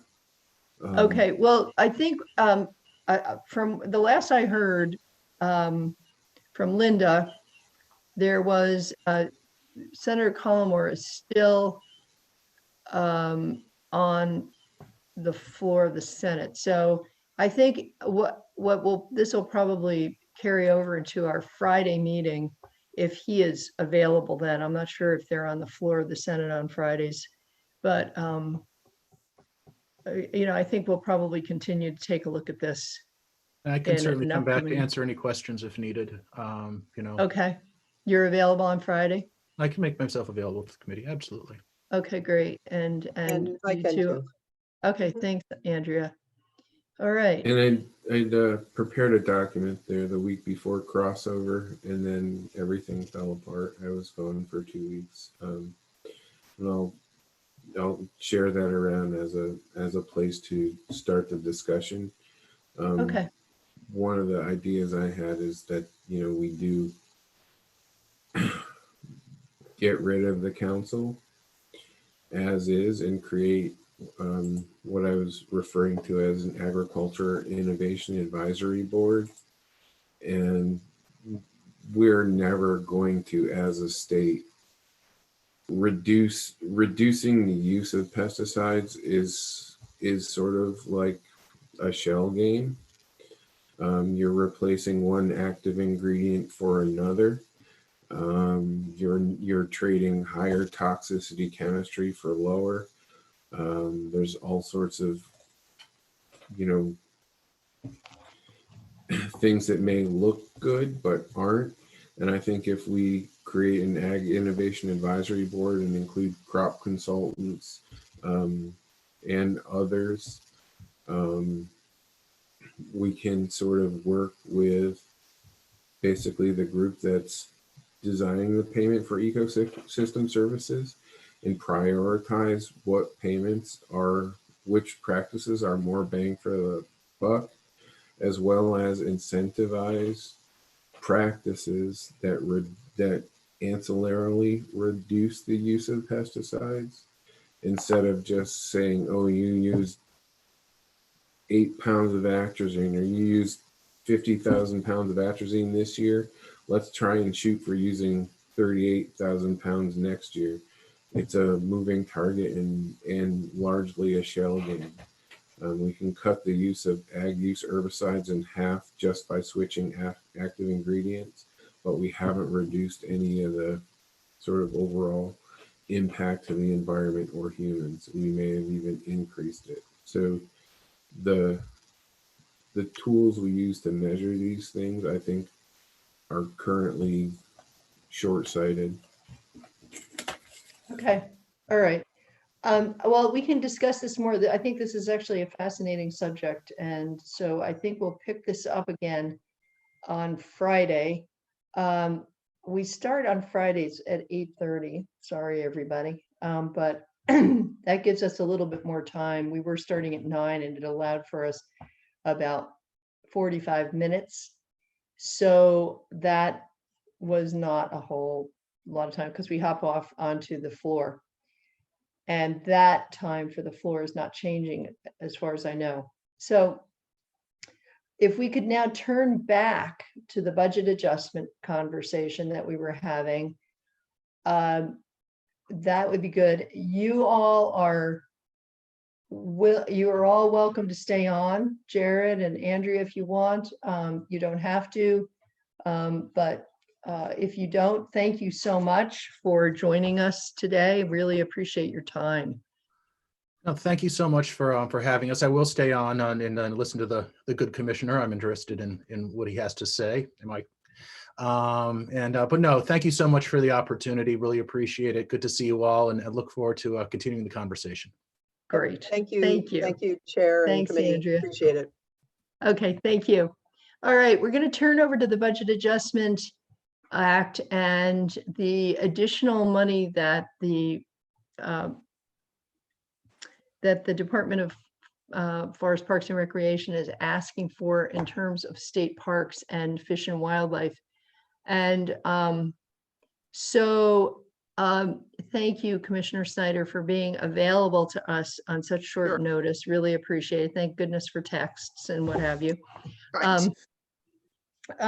So would you like to, I mean, this is state parks, but it's also fish and wildlife. So this isn't all your bailiwick, but maybe you can shed some light on this. And there were questions in particular about the supplemental portable toilets and why they were needed. And it was pointed out that it was, there were additional units as well as additional cleaning, but it seems like a very big ticket item. And so some of our committee members were really interested in the answer to this. Sure. Well, thanks, Madam Chair. For the record, Michael Snyder, Commissioner of Forest Parks and Recreation. Happy to join with you here and answer questions on the supplemental budget adjustment request for CARES funding for basically the broad category of personal protective equipment and supplies, largely attributable to our attempts to operate the state parks this summer in some capacities. We've discussed previously, we've worked towards trying to find a way to be open and how we could, when we could, how we could, and how to do so safely. This is related to that. So, and I should be clear, this, what you have is that the Secretary Moore made a request to the Appropriations Committees on behalf of the whole agency, and that's why the document includes the similar request from Fish and Wildlife for their conservation camps and access areas, et cetera, where they have facilities. So, and it really, I can speak to it broadly that way, and it's very similar in the kind of intent and purposes. And we've tried to be synchronized with our planning, and would probably be somewhat coordinated in our purchasing and contracting to sort of get the best deals we can. But otherwise, they're separate, and I really should recommend that if you really want to drill into that one, that you should speak with Commissioner Porter for that, just to be fair. But anyway, for our part, though, happy to run through it. This is, again, this is all our best estimates for what we will need in order to operate state parks, which as of now, we are planning to just been announced yesterday, that we plan to, we're shooting now to be ready and to open officially on the 26th of June would be our first day of overnight camping. We have canceled reservations that we had. You heard of this earlier from me, from mid-May, when some of our earliest opening parks would traditionally open, through Memorial Day, and then extended through the 25th of June. We've canceled all those reservations and offered refunds, etc. Many folks are looking to rebook, which is wonderful. But we had to build time for the ramp up, taking them. They're currently, all the parks are in winter mode, which is they're open to the public for use and enjoyment, but they're not staffed. There's no facilities. They're not officially open. And so what we've been doing is thinking about how to turn them into that ready mode, which takes several weeks, which includes onboarding 300 plus seasonal employees, many of them coming from out of state who need to be quarantined for 14 days once they get here. They're doing much of that in our housing within the parks. And this, it'll come back to this PPE list because it's all related. So we are, just to reset, because I know you were asking about it, that's the plan.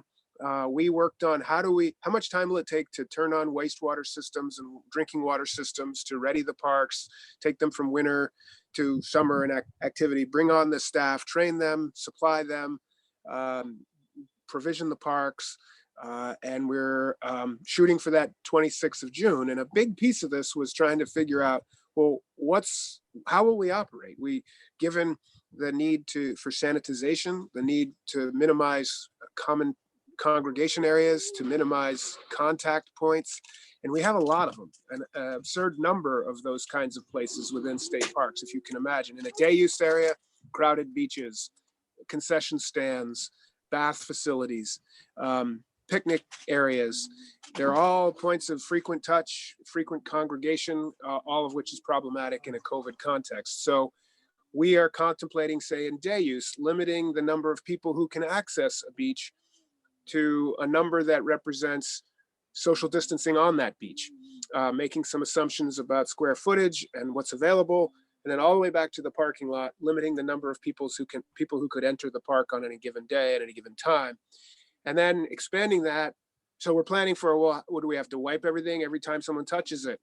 Well, that's probably problematic. So we've cooked up a plan for operating day use without picnic tables and benches and chairs. They're all being removed and put in storage, but making the bath facilities available where we can, but with limited numbers. We have to control the number of people who can be in at any one time, and that's going to not be sufficient to the need. So that turns us to, well, what are our options?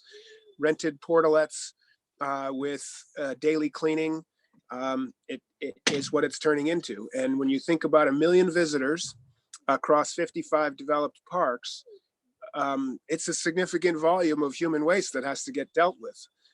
These are the things we're proud of we do, and nobody knows we do it normally. It's all happening underground and in the background. But now we can't rely on our full systems. And although we'll have reduced numbers, we still have a significant responsibility there. And the portalets are going to play a role in filling that gap.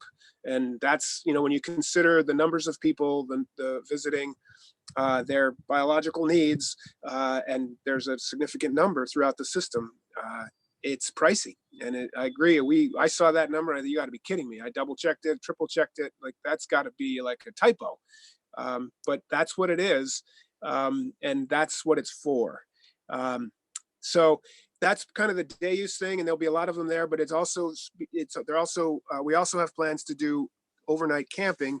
We are not going to open our cabins or our housekeeping cottages, which are popular, but just too hard to manage from a COVID protection standpoint. So we will have campgrounds with tents, lean-tos and RV sites available as usual. And we're putting all kinds of guidance together for our visitors for wearing masks when they're not on their sites. We are not going to be offering concessions and gift shops and supplies. We'll only sell ice, for example, in the handful of parks where there's really no local option in the store nearby. Firewood will continue to be sold, but that's pretty much it. And so it's going to look different, somewhat different. And we're really building a campaign to hope that our guests will be part of doing this well with us. And this list here, that's about 1.3 million total for supplies for the parks, represents the best thinking and best estimates for acquiring that kind of equipment, that whether it's portalettes all the way down to sanitization equipment and supplies, it's all part of what we're, I assume you have the list and you've seen what it is. They're big categories, but, and those are, there you go. And we've tried to put, basic descriptors in each of these: enhanced and more frequent maintenance of bathrooms, showers, park offices, contact stations, our vehicles. I think the point here that I would make is that let this be a little bit of an informative kind of wake-up call to everybody that Vermont state parks are a complex little enterprise within state government. And I think the best way to show it is 1 million+ visitors. That's an enormous number of people. And it's, I think, a testament to our staff that you don't really notice it's that big any given day because it's just spread out and handled well. But I think if you think about it in that context, it adds up. We have housing. Another, one on here I think raises questions was the RV rentals. Well, we have a lot of staff, park staff who live in the parks in our housing, and they live on top of each other in shared housing. And with the need to self-isolate when they arrive, then the idea that if anyone does get sick, we want to have places to put them, God forbid. And we also just need to spread them out. So this was a short-term fix for housing for our employees so that they're in a more healthy, safe kind of environment for their time with us. And so I guess I'd pause there. It's maybe too much of a background, but I wanted to set some context to where we're coming from and what the request is all about. It's just really related to doing our best to operate the parks as close to normal as possible, but with real serious attention paid to sanitization, health, and safety for the public, the visiting public, and our staff. Thanks, Michael. I have to say a number of people in our committee have shared their pets with us, but I've really enjoyed the bird song that has been behind you while you've been speaking. So that's great. You bet. I'm happy to hear that. It was even better earlier. They've down quite a range of birds. So many of them are making their way back or passing through. There's quite a diversity, actually. Yeah, I'm still feeding birds outside my window, and I have to say we've seen purple martins, and I saw an indigo bunting yesterday. So I'm really psyched about that. But I digress. Vicki Strong has her hand up, and then Terry Norris. And I'm going to ask those of you who had questions earlier about the portalettes. If you still have questions, please make sure you get them answered, because I'd really like for us all to be able to not take a formal vote, but just have a general consensus of how we feel in terms of recommending this to the Appropriations Committee. So Vicki, go ahead. Thank you. I've enjoyed the birds too. I'm in my 60s and I just Googled what a robin sounds like. And I'm like, really? That's a robin? They're beautiful. Anyway. Yeah, there's a robin going off here. Yeah, I didn't even know that's what robin sounded like till I Googled it. Geez.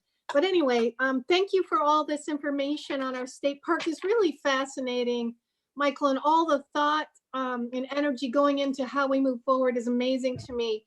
But I just wondered, when you mentioned the 1 million visitors, which really does boggle the mind for our state, in lieu of closing or not opening the cabins and housekeeping cottages?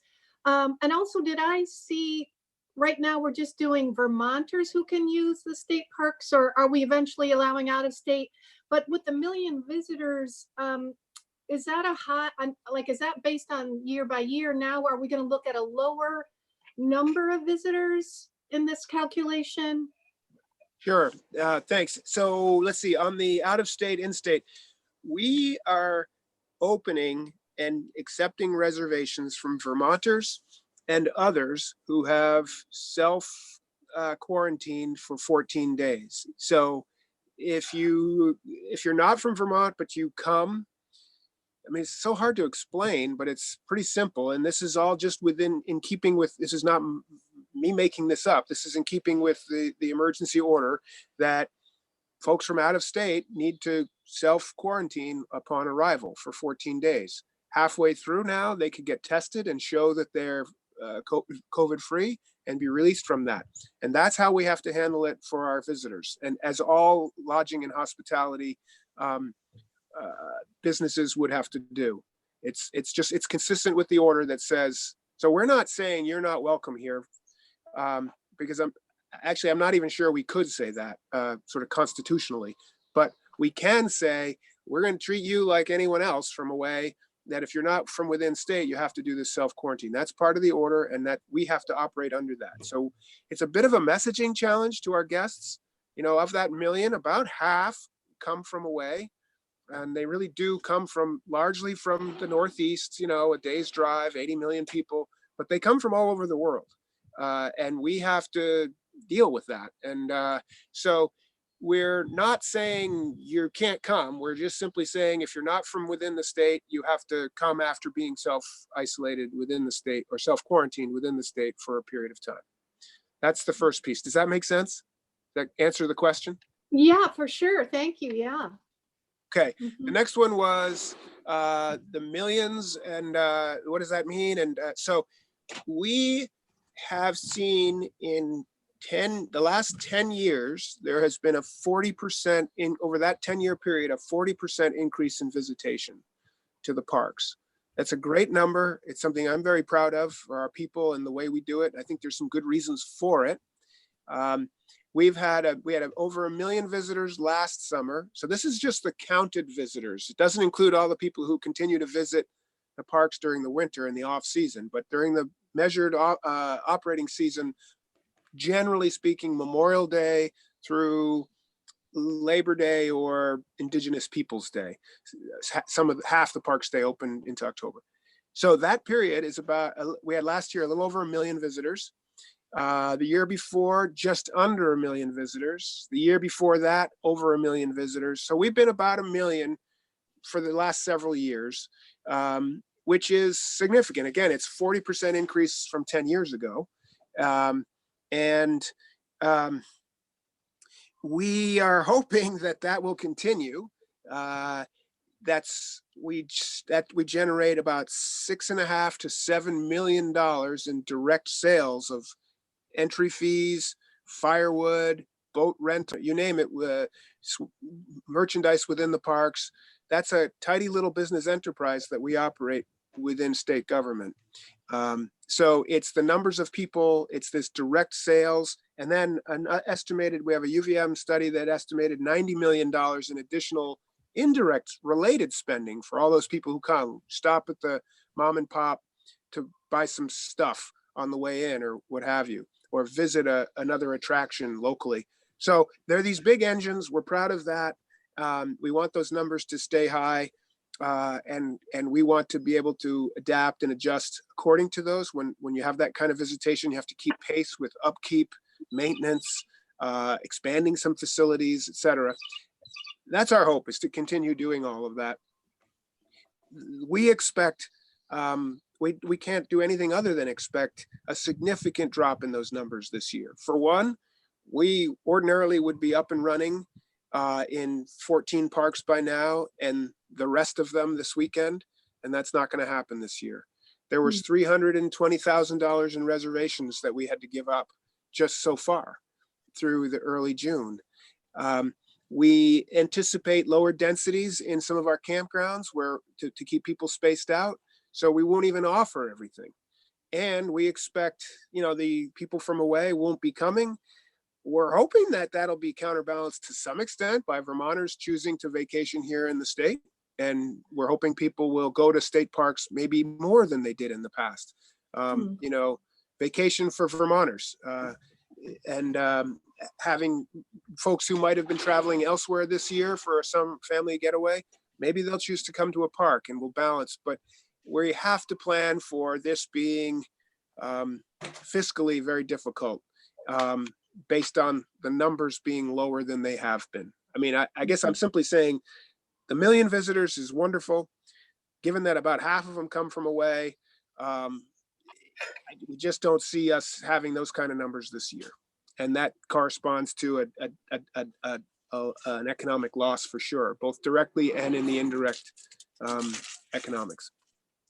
I just had one quick follow-up. I know others have questions. Just real briefly, Michael, have you been able in the state parks to do the winter cleanup? All the trees and limbs and stuff and the mess that happens every winter. Is that going on? Well, it is now. It wasn't, because we were on a stay-home order and our staff were just like everyone else. So they were working from home, and where I can, Zoom with you, a park maintenance technician whose job is to tend water systems and get them up and running, or a park manager who would be ordinarily cleaning up sites. They weren't allowed to go out and do that. So we were on a hold, and that's why we couldn't, that's one reason why we couldn't open. We also weren't sure about how prudent it was from a health standpoint. But now that we have limited, outdoor work was among the first that the governor started to allow in small crews. We started to send our parks maintenance type folks out into the parks to start readying them, opening gates, raking, cleaning up, brooming dust and dirt, and opening up facilities, et cetera. We're starting to do it, cleaning up the down trees, et cetera. We generally we have a pretty active approach to managing hazard trees in the campgrounds anyway.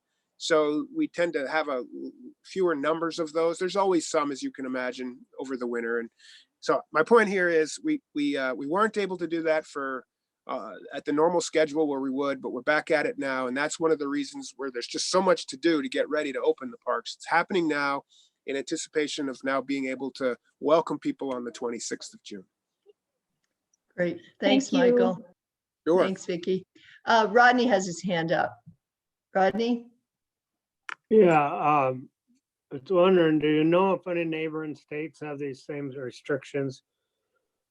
Yep. I've already heard some people have gone over to New Hampshire camping for a weekend and then coming back.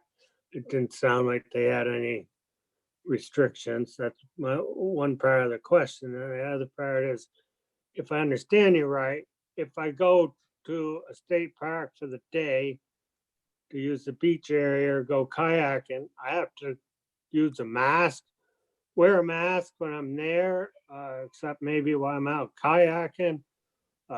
Is there going to be limits on sitting on a beach? That type of stuff? Mm-hmm. Well, the first one regarding other states, been paying attention, been having weekly calls with other states in the region. Owing to my job, I have connections with counterparts in other states all across the country. And for weeks now, we've been comparing notes and sharing ideas and challenges. And I was pretty up on the various states' approaches. I have to say, as we've kind of drilled into being ready and getting going ourselves, I'm losing track of that. But all the states have taken slightly different approaches. Some have said, there was, unlike us, we weren't open yet. Some states were already open and they closed their parks. And some have remained closed. Some have reopened in a limited way. Some have, they all have various restrictions, including New Hampshire, and lower densities, increased cleaning and sanitization, and social distancing requirements, masks. They all have some. I'm sorry, I just can't recite for you what all the different states' programs are right now. I've been really had to focus on Vermont, and we're doing it, based on our governor's orders and our guidance from the health department.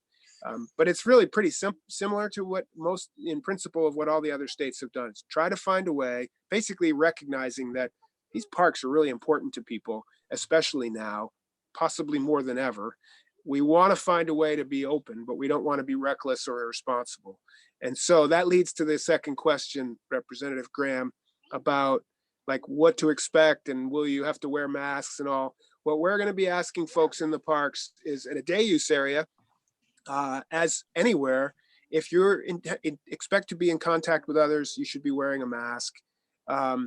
And we're asking folks to do that. When you're riding a bike or on a, you don't have to, we've already said, even in our guidance, except in the water, when you're out on a boat with your family unit or contained to yourself, no need. Or when swimming, no need. When you're on your campsite, at your lean-to, at your picnic table, sitting around a fire, no need. But when you're have a chance of, you're going to the bath house and you're likely to cross paths with others, we're asking you to wear a mask for sure. But otherwise, it's kind of logical. And when you're doing things where you don't need to be, you're not going to be encountering others, you don't have to have the mask. Thanks, Michael. Does that get at your questions, Representative Graham? Thank you. Yeah. Sure. Okay. I see no other hands up. So I'm wondering if we could have not just a basic thumbs up or hands, thumbs up as to whether we can support this supplemental budget adjustment CARES Act request. So Vicky, your hand is up. I do give support, completely. My just touch real quickly on that RV idea. You're just going to rent RVs from an RV rental for the workers. That was like $2,000 a month per RV. Right. So we're proposing to rent RVs from. It's undetermined whether it would be one under an umbrella for the whole state or variously around the state to spread it around. But the idea here is to deal with the reality that we have 320 some seasonal staffers, most of whom who live in parks in very dense housing that's inappropriate. So at each of those places would put relatively, I expect that it'll be a fairly Spartan camper. That's just a place for them to be, not to be traveling around and living it up, but a pretty simple kind of living facility, simply so they can be spaced out and separate. And that we would do that. It's basically, it depends. Some parks will be for only a few weeks. Some will be for the whole year. So it depends on where and what the facilities are and what our needs are and the staffing.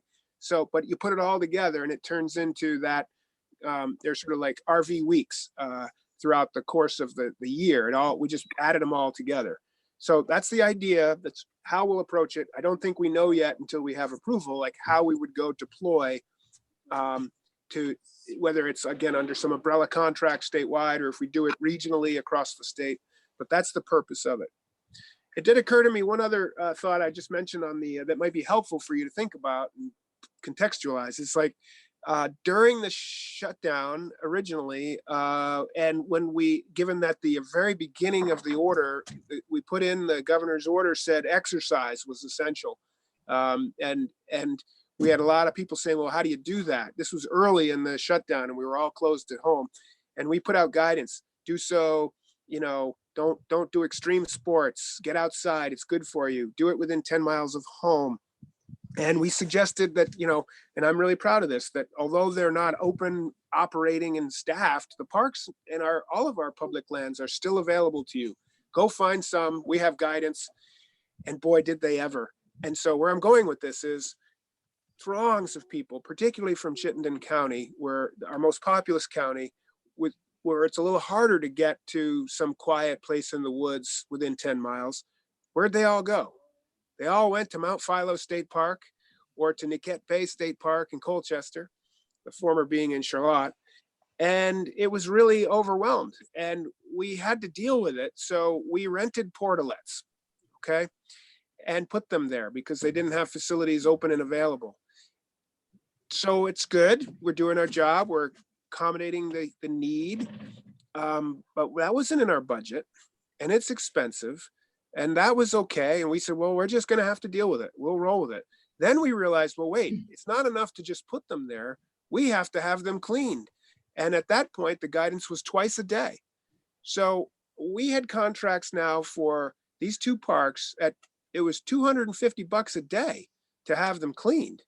That's every day, all, you know, on and on it goes. So they're expensive, and the cleaning is expensive. And when you multiply that by the numbers that we have to have for that volume of visitation, it's the number before you. And I just wanted, there's nothing in this for us to sort of pad the numbers. We want authority, the spending authority. If we don't need it, we won't use it.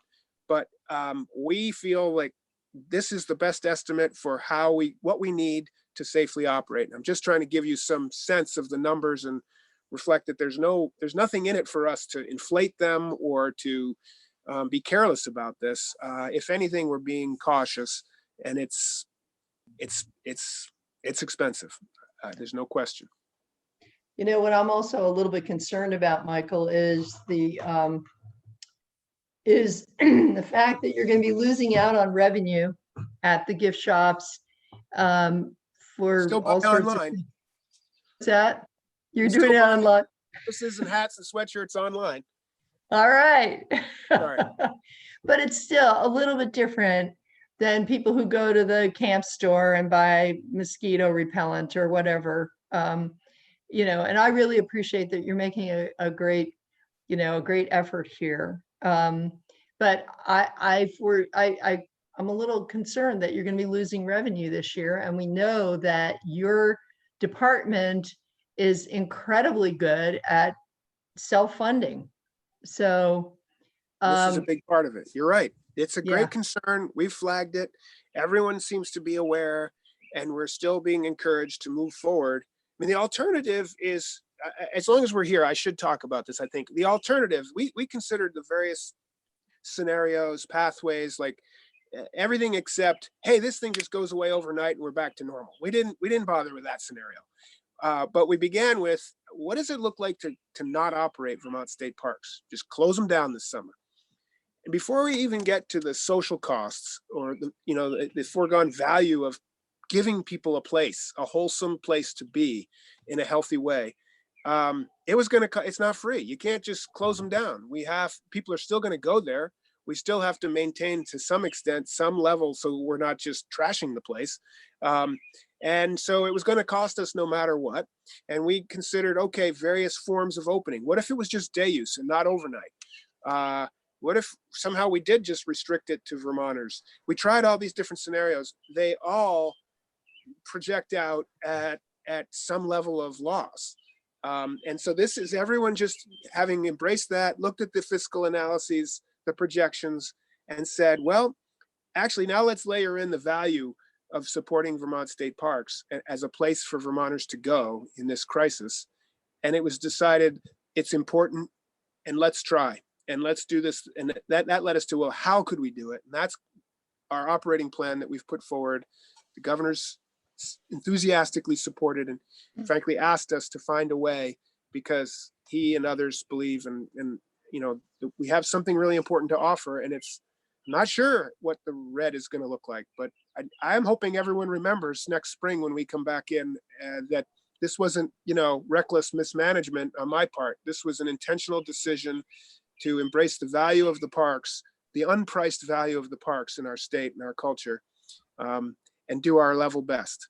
And we're going to have to deal with that.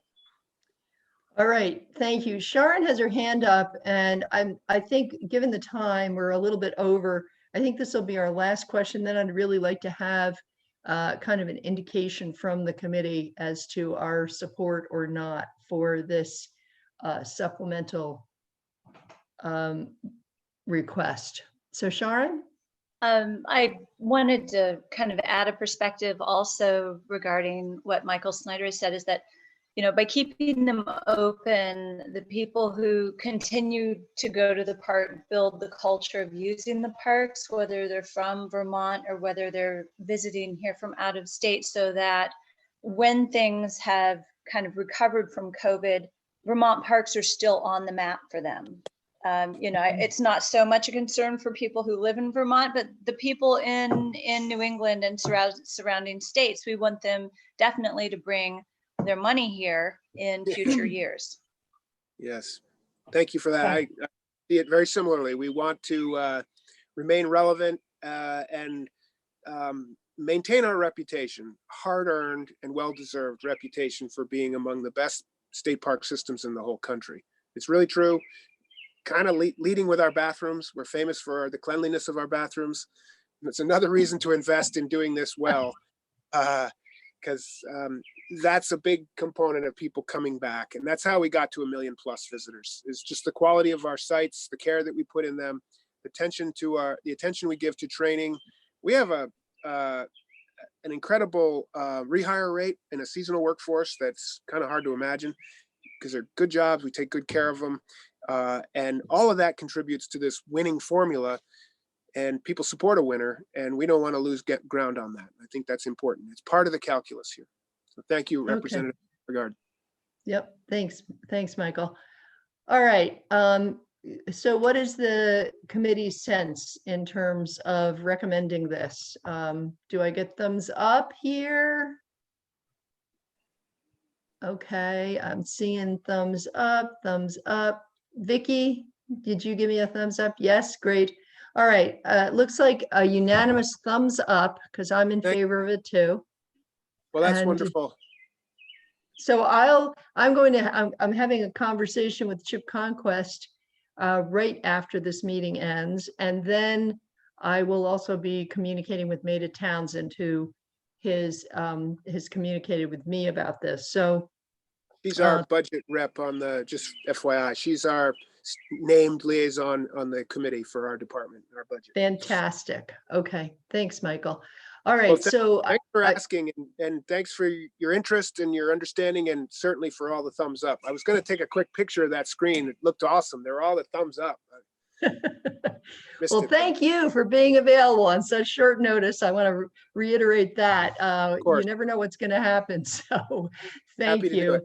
You bet. And I want to thank everybody in the committee. I want to thank our witnesses today, including Jared Carpenter and Andrea Standard, who have left the meeting. But thank you. Thanks, Legislative Counsel Mike O'Grady and Linda Lehman.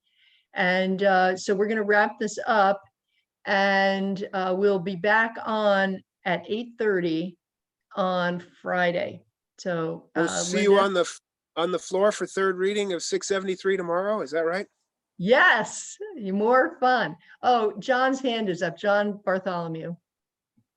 I wanted to change subjects for a moment, and I don't know how we can pursue this if we want to, maybe on Friday, but I got a message from a cheesemaker that was talking about getting help for the USDA procurement program.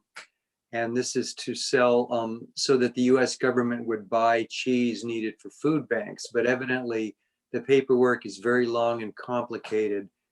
And she's wondering if the agency is able to find an expert or who cheesemakers can call to help them navigate this system to unload some of the cheese. Obviously, we've heard about cheese sales evaporating and cheese caves getting overfilled and cheese just not moving. So it seems important.